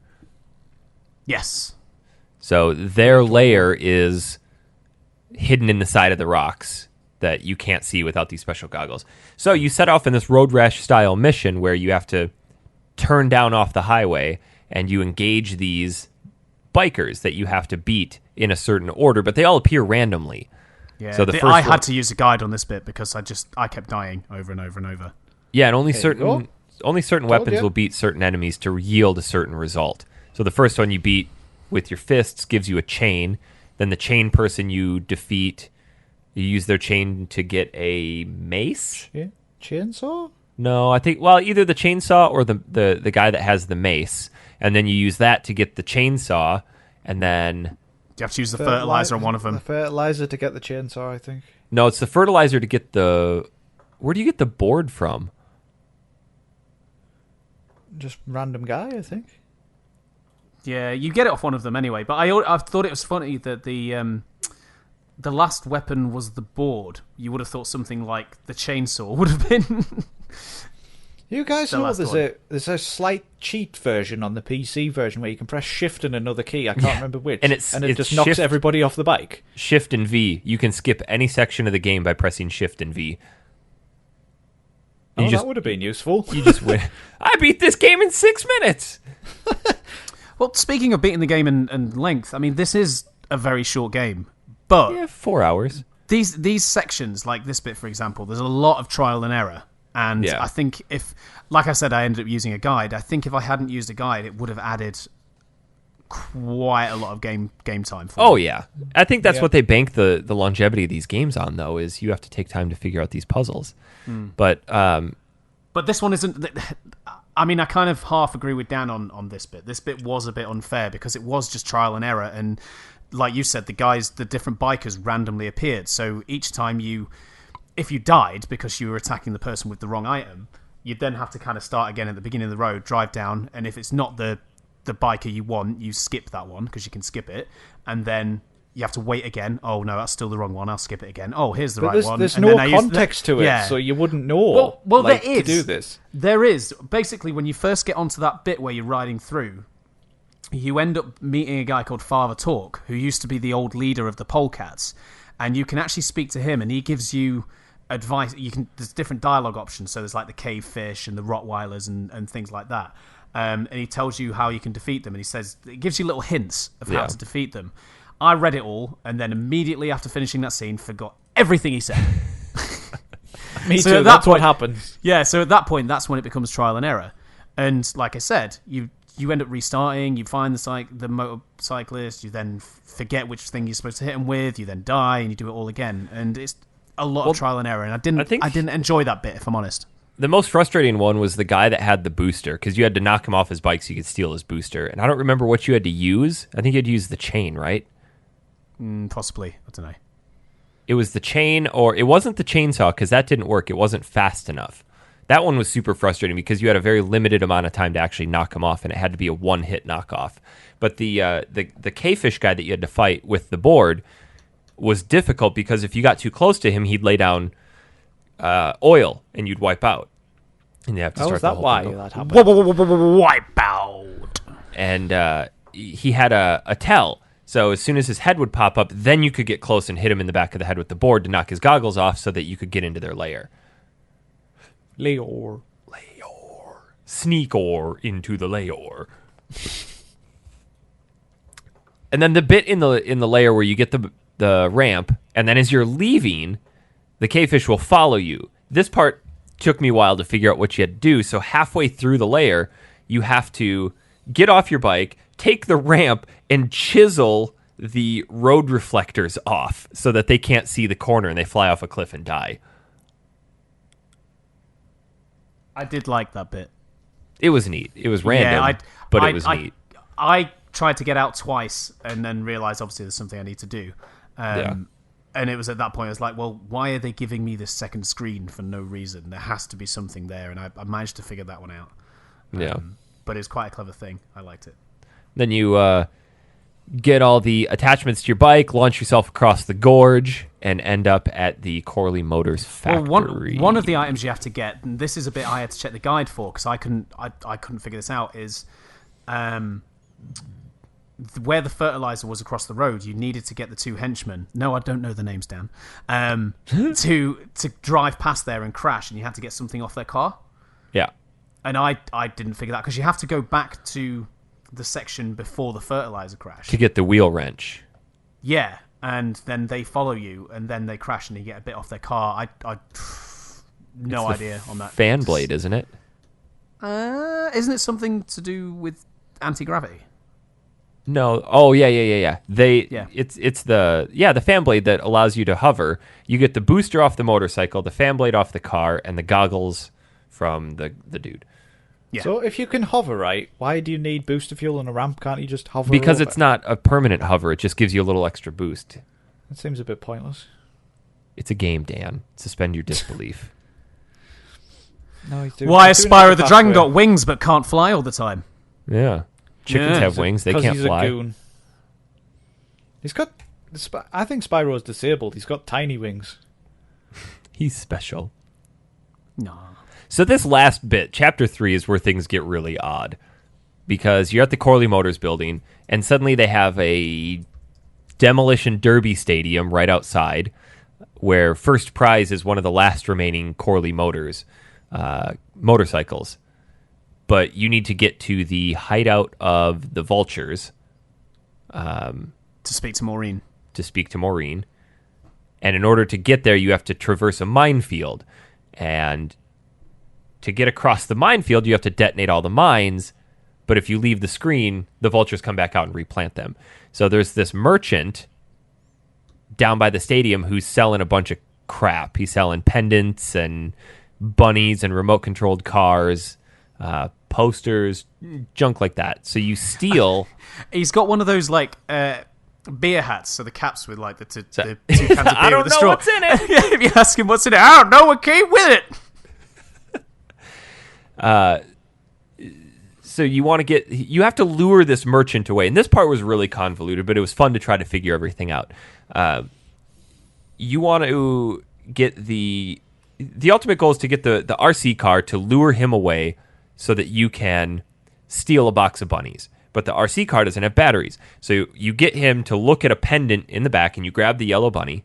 And instead of just opening it up and taking the battery, you take this yellow bunny to the minefield and you set it down and let it walk across the minefield and it explodes. And the battery from that just happens to fall back and land next to you. So you take that. When you release the one bunny, it does this really, like, kind of subdued sort of kid-friendly version of Flight of the Valkyries, which is just amazing. So as like the little bunnies, like the stuffed toy bunnies hopping towards the thing, it's just going. Oh, they stuffed bunnies, were they? I thought they were real. No, why would it have a battery inside? Oh, that's where it lost me. You could have rewound the video at that point. I could. I was watching it at this point. You're right. Yeah. So if you're watching it on your phone, just double tap on the left-hand side. It goes back 10 seconds, Dan. Oh, good point. Yeah. So you take the didn't know battery that, back, actually. you put it into the RC car, and then you steer the RC car to the next screen and then through the gates into the stadium, through the exit. Guys, couldn't he have just twatted him one? I mean, really? Well, Ben's not a killer. He hits people, though. Yeah, but he doesn't kill them. That's a good point. He Why kicks that didn't guy he just through keep the door plank earlier. from earlier and hit him with it? Yeah. Because then you wouldn't have a puzzle, Dan. But it makes no sense. So he takes It's RC not car, a puts it puzzle, through the it's a exit. stupid person. The merchant gets pissed off and runs through the stadium to get it back. And at that time, you walk back over, grab a box of bunnies, and take it to the minefield. You can open the box, and then all the bunnies start marching off on their own. And if you don't pick them up, they will all explode, and you'll have to redo everything. See, I had to use a guide here too because I think 3 times I released them all, and they all just got destroyed. up. Yeah, but back to the Flight of the Valkyries thing. When you release all of them, you get like the full version of it, and then Yeah. as you pick each one up, it gets more and more and more subdued just till you've got the one again. And then each time you release one to go further up into the minefield, you just get the little kind of bouncy version of it again. So here you pick up all the bunnies, and you have to release one at a time, and then it blows up, and then you walk to where that first one blew up, and if you walk even a step too far, you'll blow up. So then you have to drop the bunny, and then that one blows up, and then you walk forward and then drop another one. You do that 10 times, and you make it to the vulture's hideout. Which where is a plane without wings. Yeah. They capture him and threaten him. What option did you guys take? Well, Mike, I know that. I tried them all until I got the right one. Yeah, whoever was doing the video just picked whatever they fancied, to be honest. So they've got him hogtied between some motorcycles, and they're stretching him apart. And he's saying, like, stop or I'll tell everybody, your nickname, and calls it the Diaper Dynamo, which they don't ever really give any context to. I'm sure it's said she's into somewhere. motorcycles and she was a child. I don't know about It's that. said somewhere, but I can't remember where. I can't remember if Malcolm mentions it, or whether she mentioned. No, because if she'd mentioned it, that wouldn't make any sense. I'm sure Malcolm must have said it at some point. Maybe it's in a dialogue option that I skipped or something. Oh, maybe when he's dying. I do remember seeing that, though. That's how I knew what to choose. I didn't know what to choose. I spent a few minutes on that, trying every single option. So here they devise this insane plan, which has you take part in the Destruction Derby. And I don't even remember all the specifics of it, other than this They plan have is... two cars rigged to explode. And Yeah. so Ben is in a fireproof suit, and Maureen is meant to eject out of her car for some reason. So basically, Maureen knows that there's some key hidden in that bike that's the first prize. But they also need to get that because it's the key to the safe at Corley Motors in Malcolm's office. But also they need to bust the shareholders meeting to explain that Rittberger has killed Malcolm. So to do that, get both of those things, they come up with the plan, like Dan said, to rig both cars of explosives.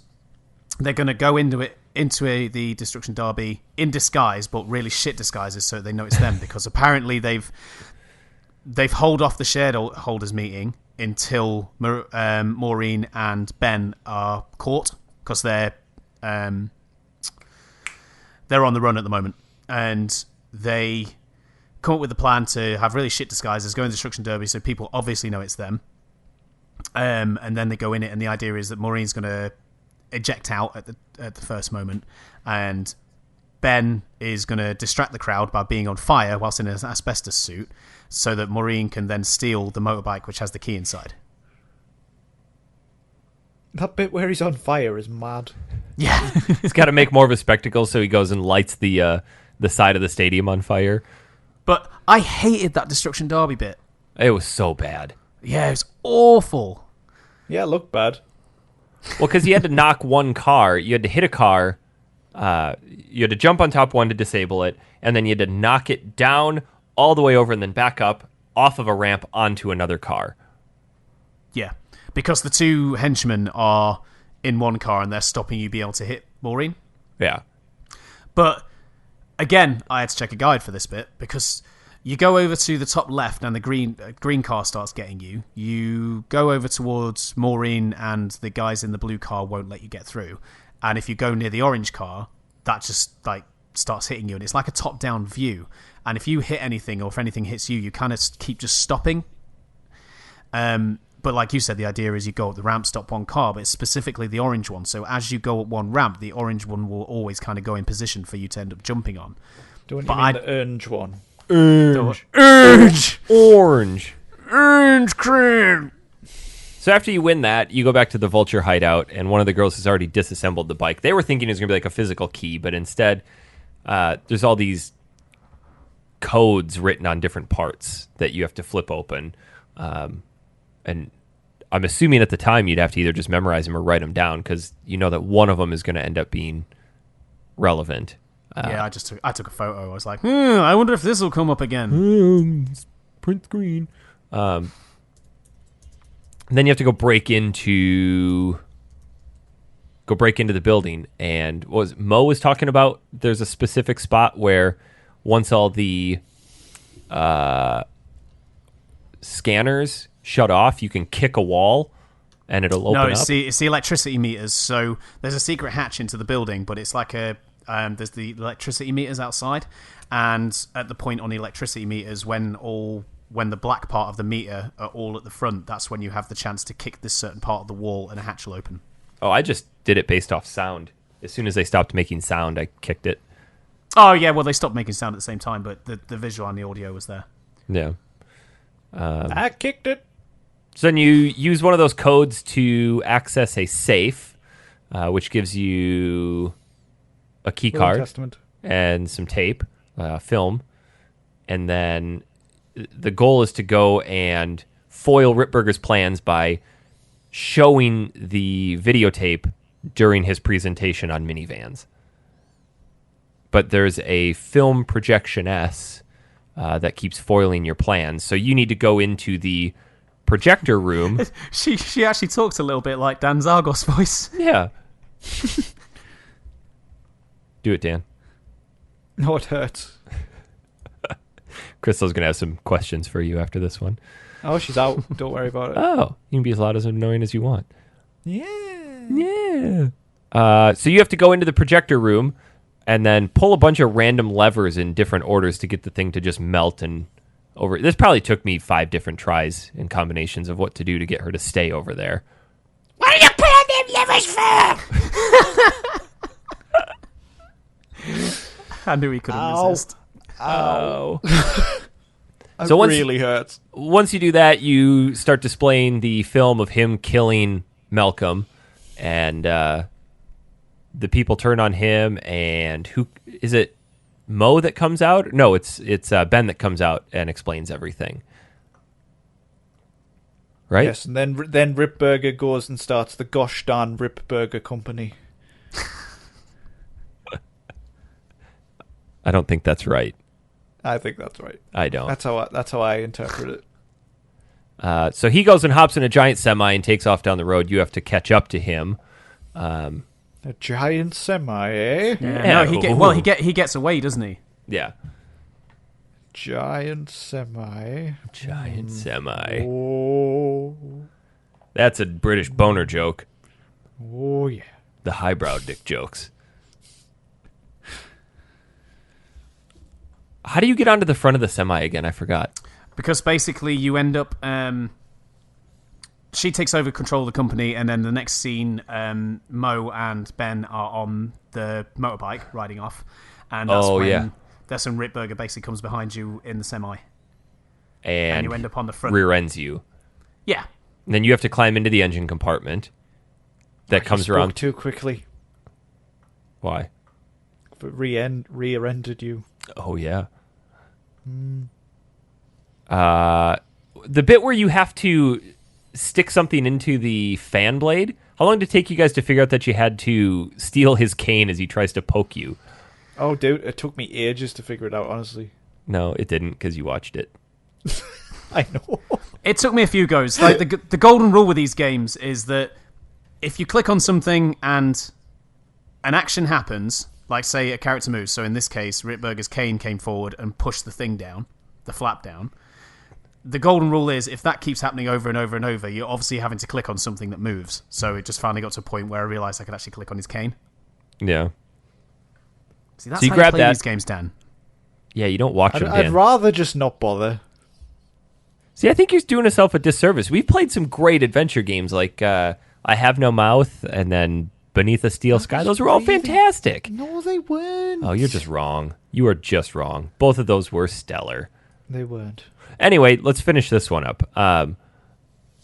He goes through the back, sneaks through the engine compartment, goes through the back, and climbs into the cabin. Or no, he disconnects he disconnects the fuel line, and the plane that they were in before, the Vultures, comes up behind and scoops up the truck. Yeah, and then it ends up hanging off a cliff. Yeah. And you have to go into the cabin of the truck because Ripburger got hung up on a machine gun that's sticking out of the front of the semi.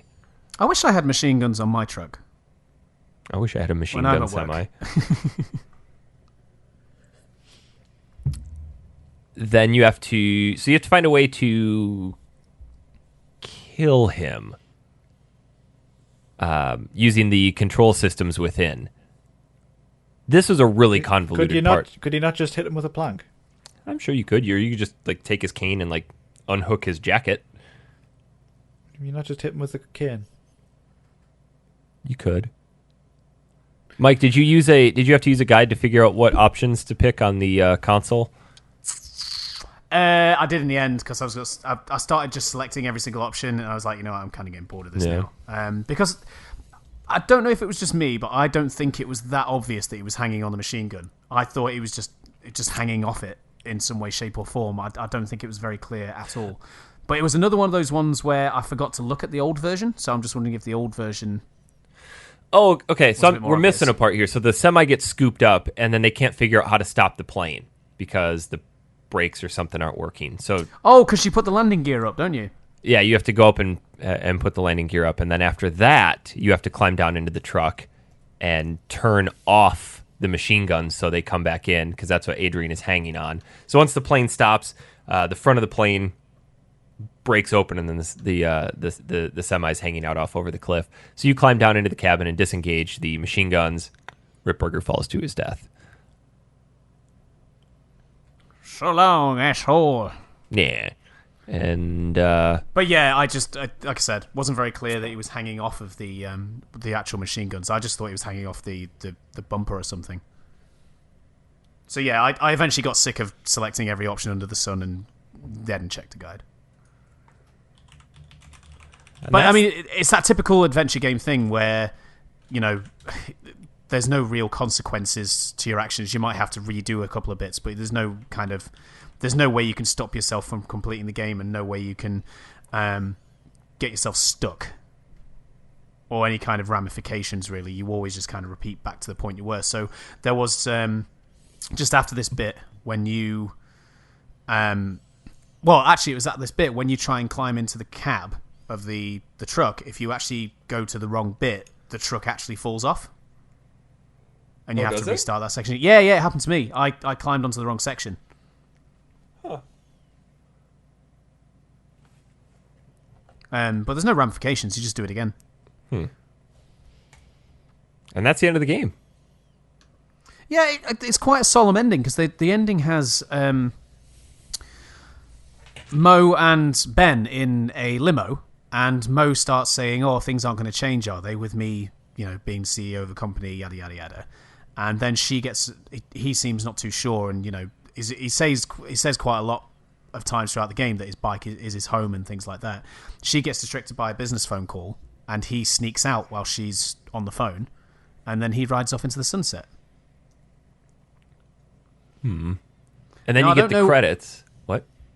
Well, I was going to say, and whether that was supposed to line up for a sequel or not. I mean, there were some cancelled sequels, which we'll go through I presume we'll go through in a moment. But it was quite a solemn ending, I thought.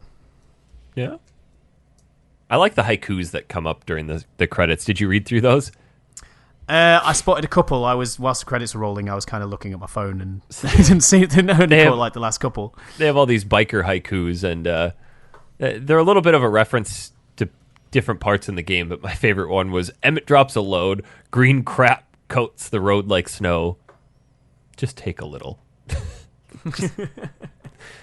Whiffing the asphalt, hot leather, shiny metal. See, I'm manly. My male fantasy, now a profit-making game. Maybe I'll get chicks. Clearly from Tim Schafer. There was I did catch at the end of the credits as well. There was 2 guys who got credited on it, and the actual section. So normally you get like producers, designers, voice actors, things like that. It just has these 2 guys under the heading bitched about not being in the credits. I don't know, Dan. I don't get why you don't like these games. It's just not for me. I just don't like it. I just can't get past it. I don't like the lack of logic. I don't like the way they're put together. And this one, I just didn't enjoy the storyline. I thought the storyline is what held it together. I didn't like it at all. I just felt like it was pointless and just a bit daft. I don't know. I thought it was a ton of fun. Yeah, me too. It was funny. We can't all like the same things. Yes, we can. No, we can't. So one of the things I'd like to bring up about this game, obviously LucasArts and Lucas Games were involved and things like that. A hell of a lot of Star Wars references in this. There's one point where the photographer, is it Miranda? She says, "Help me, Ben, you're my only hope," which is obviously a callback to yes. Obviously, "Help me, Obi-Wan Kenobi, you're my only hope." Supposedly, Emmett, the truck driver, if you see a close-up of his arm, he has an Imperial emblem tattoo. Oh. One of the Rottweilers has a Rebel Alliance emblem tattooed on his forehead as well. And if you look, the Melonweed gas tower actually resembles a Millennium Falcon. It's kind of shaped like it. Oh. Which I thought was cool. On the PS4 version, when Miranda says, "Help me, Ben, you're my only hope," you actually get a trophy for that bit, and the trophy is called A New Hope. Which I thought was cool. Interesting. But I mentioned the sound before, and there was an interesting use of getting the sound effects for the different bikes and things like that. So what I found here was the sound effects used for Ben's bike was a combination of a lion's roar, a Bengal turtle having sex. a Bengal tiger growling, and a jet engine whistle. The K-Fish bike sound effects were a combination of bees buzzing in a jar, a Formula 1 engine, a dental drill, and a stressed steel concrete saw. The Rottweiler's bike was a combination of a military tank, a hairdryer with a low-tone pitch, trains dragged over a chain-link fence, and a pig squealing. How fun would it be to be those people who get sound effects? And then going back to the Star Wars references, the Corley hovercraft sound was a combination of a wah-wah pedal, a dustbuster, a hairdryer, and an X-Wing in flight from Star Wars Episode 4: A New Hope. And then randomly with all his facts. Yes. And then randomly the Vulture's bike sound effects were that of dirt bikes at a lower frequency. They kind of ran out of ideas there, huh? yeah. But I thought interesting use of sounds. I thought it was cool. I mean, I've mentioned about the soundtrack and things like that, but generally, like audibly, this game was a bit of a treat anyway, I thought. Well, it was one of the, at the time, games like this didn't really use professional voice acting. They often relied on in-house talent. And then like Capcom. Yeah, like self-made music. More on that next week. This game, as we mentioned before, has Roy Conrad, Katie Kathsource, Maurice LaMarche. I haven't heard any of these people, but Mark Hamill. But then it also used licensed music, which Yeah. Most games don't. You know what? The one who plays Mo, her voice, like, I recognized it from something. And for the life of me, every time she spoke, I was like, I recognize that. And randomly, I researched her name and I realized what it was. And it's the most random thing for me to remember the voice from. But do you guys remember Rugrats? The TV show? Yes. Yeah. She does the voice of Phil and Lil's mum. Oh my god. Yeah, and I remembered it from that. And like every time she spoke, I was like, what the fuck do I know her from? Yeah. But it was just a really random place to find it. But the guys who played the voice actors for the henchmen, they've been in loads of stuff like Disney films, video games, like Scooby Doo. They're Power Rangers. Yeah, I think they had. Yeah, Power Rangers. Their list of, because I had a look at. I'm kidding. I'm going back to Bulk and Skull, mate. No, I think one of them had been on Power Rangers. Believe it or not. Oh. I looked at the list, and the list that they've been on was endless. Things like SpongeBob and all sorts. Well, there is those kind of voice actors who are in everything, but never really a star. Oh, Nolan North's getting a BAFTA, by the way, for his stuff in video games. Random side topic there. A BAFTA. Oh, I thought you said he's getting a bathtub. I'm like, why the hell would he get a bathtub for making a video game? Why not? I guess maybe he needs a shower after it. But if you like point and click adventure games, if your name's not Dan and you enjoy them, I think more importantly, if you like Tim Schafer stuff, you play this because it's very, very early. It's technically his first solo project. It was basically him and 30 other people that made it, and production was a year and a half, which was insane at that time. Games did not take that long to make back then.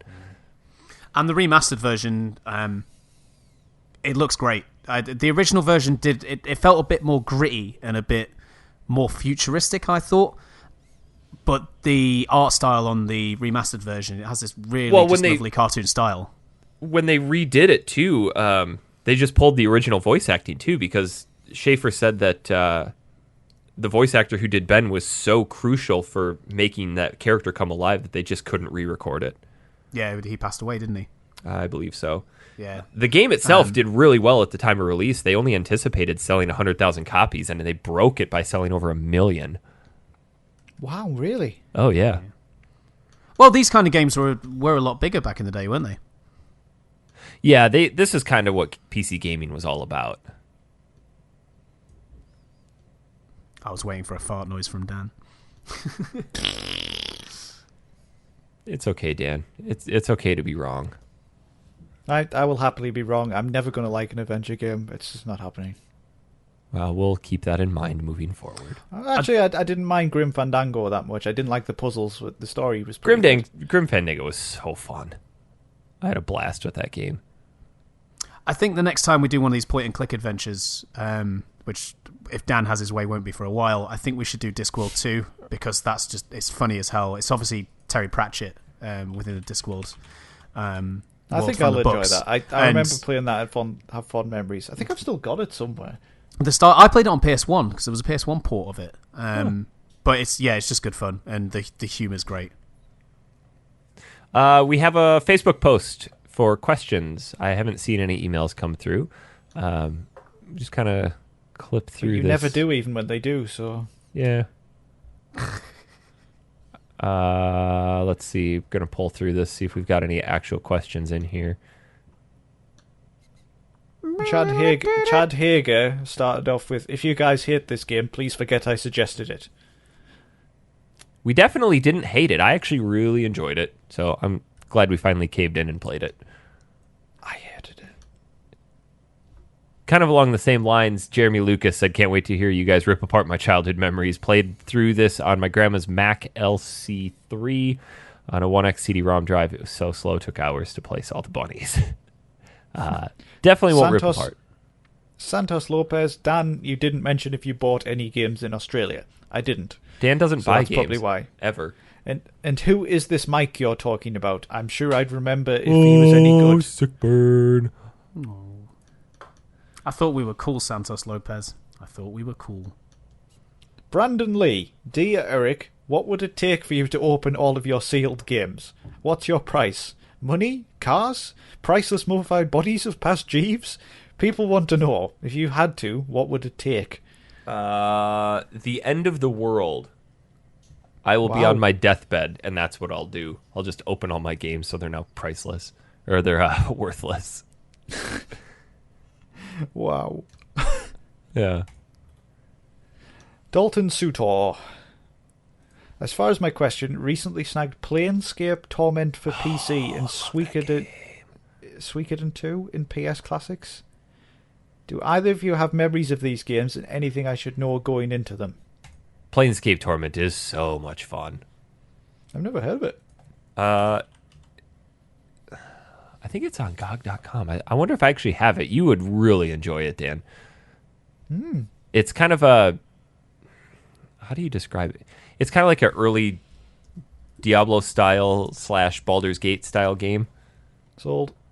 Yeah. Did you play the original Baldur's Gate on PC? I think I have. Not the PS2 ones. Can't remember. It's like your old D&D style dice rolling behind the scenes adventure game. I don't think I have them. Yeah, it's real good. It's mainly story driven. Like, it's really heavy in the story. It's just been check it years since I've played it. I'll see if I actually have it. Oh, it is on GOG.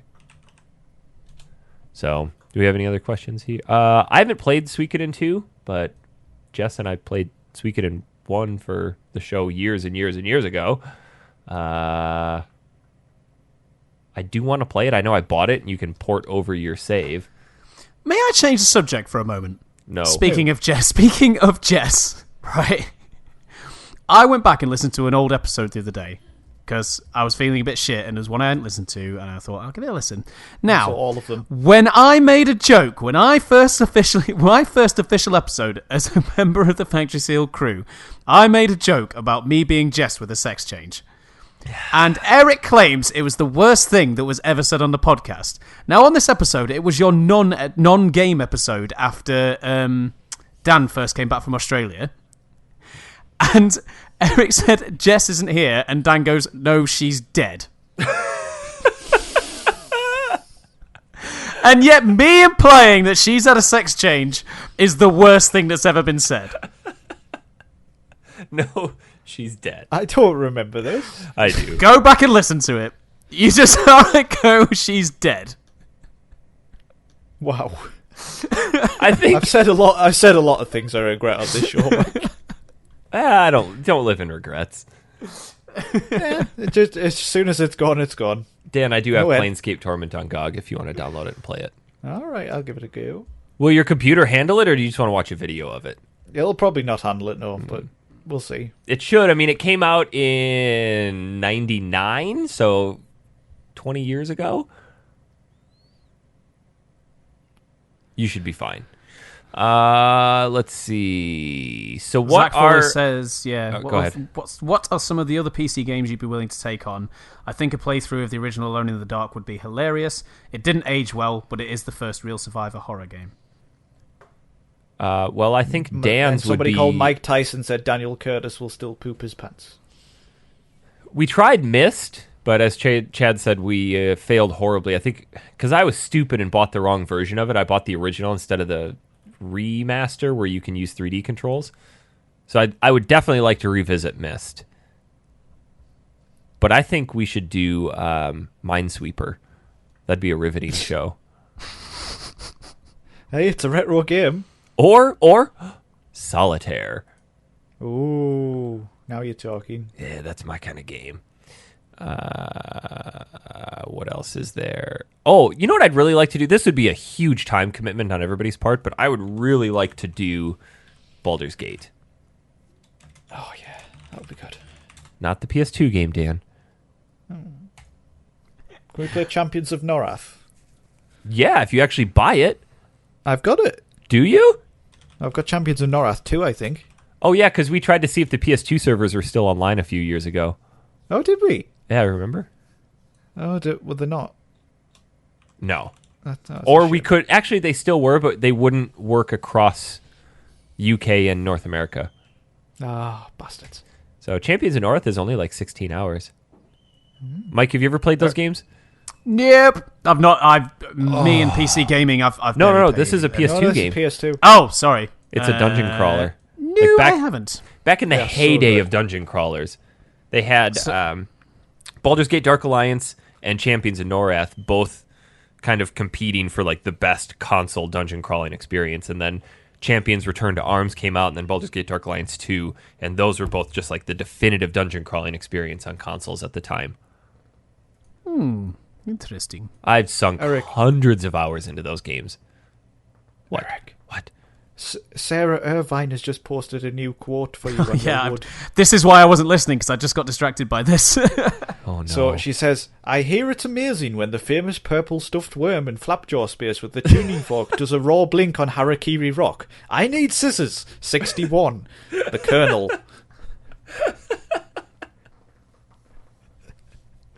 This is why I wasn't listening to one about Baldur's Gate, because I got distracted by this. Oh, there's so many. I feel like the rest of my day is just going to be taken up with making these. Possibly weeks.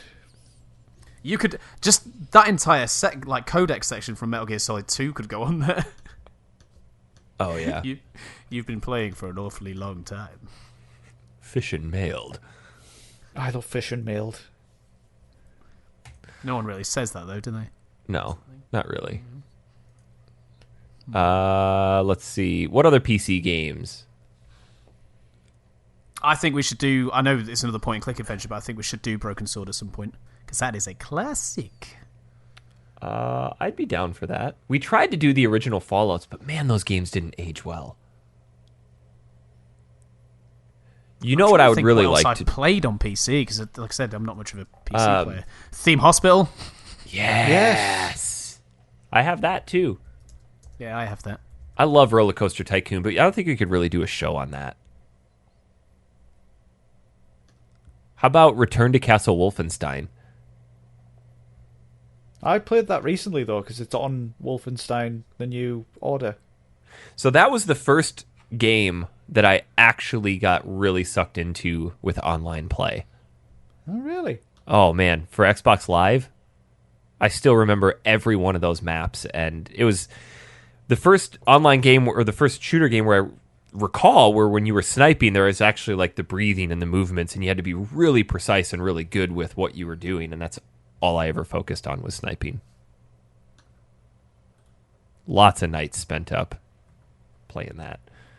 About the original Deus Ex. Yeah, we could do that. But Dan, I you mean, got to get a better there's PC. How about Buy me one, Eric, thanks. Elder Scrolls Arena? Didn't even know that was a thing. That's Dan, and you call yourself an Elder Scrolls fan. The new ones. The game didn't start with Oblivion, or the series didn't start with Oblivion. I think Arena was the Ooh, Half-Life. second? Yeah, we could do Half-Life. No, Arena was the first one. Then there's Daggerfall. Then there's Morrowind, Oblivion, Skyrim. So yeah, that's what we do. But we've kind of got the rest of our next 2 months already filled out. And why is that, Eric? Why is Next- it? What are we doing? next What are we week- doing? Next week, we're actually going to record next Saturday. We're going to do Animusha Peas. And then after that, we're finally going to dig into Final Fantasy. Oh! Oh, I'm so excited. I am too. I played through it like a couple of years ago, but I'm still so excited. I remember it. That's the I Dan. do. I've played through a lot this game, Eric. I do remember most of it. So, what I'm torn with is, do I play it on the Vita, or do I get it on PS4 so I can skip ahead and fast forward and do battles and things like that? Yeah, I'm doing that. I'm playing it on PS4. But I have so much travel. Plus, Eric, you get that sweet PS4 Final Fantasy 9 theme. I know. Guys, you can't skip the battles. It's part of the fun. Well, okay, so here's what I was thinking just about. when I'm just doing grinding, basically. Here's what I was. Grinding's fun. I was thinking though, somebody brought up if we're gonna do any sort of crazy playthroughs like we did for Final Fantasy VIII with Derek and Kevin, where Kevin did a no level run. Apparently, it's possible on Final Fantasy IX also, where you beat the entire game without gaining a single level. It's not something I want to do. It's not something I want to do, if I'm honest. I remember Kevin talking about having to spend like 12 hours grinding for certain triple triad cards. Not sure I want to do that. I don't get those kind of runs. Yeah. So I think I'm gonna do it on the Vita though, simply because I have so much travel coming up in the next couple months that I'll be on planes and in different states. So it's just going to be easier for me to do the Vita. So are we only going to do 3 shows on it because disc 4 is basically nothing, isn't it? Is it? Is disc 4 not just mop up and the final section? Yeah, we can tie it into 3 shows, I guess. I'm not sure. We'll look into it. But anyway, our schedule this summer is going to be a little bit goofy. We're definitely recording next week, and then we're going to go... We might have to skip a show, so we might go 3 weeks before another show. I just don't know. So, Onimusha next, and then we're going to start diving into Final Fantasy IX, and however long that takes us. We'll probably try to do a show a disc, if not 3 shows then. I just don't remember how long the 4th disc is. If it's anything like Final Fantasy VII... I'm pretty sure it's short. We'll see. Well, you would know. I would. Yes. Guys, anything else that we want to fill in? Any other news or tidbits? You an idiot!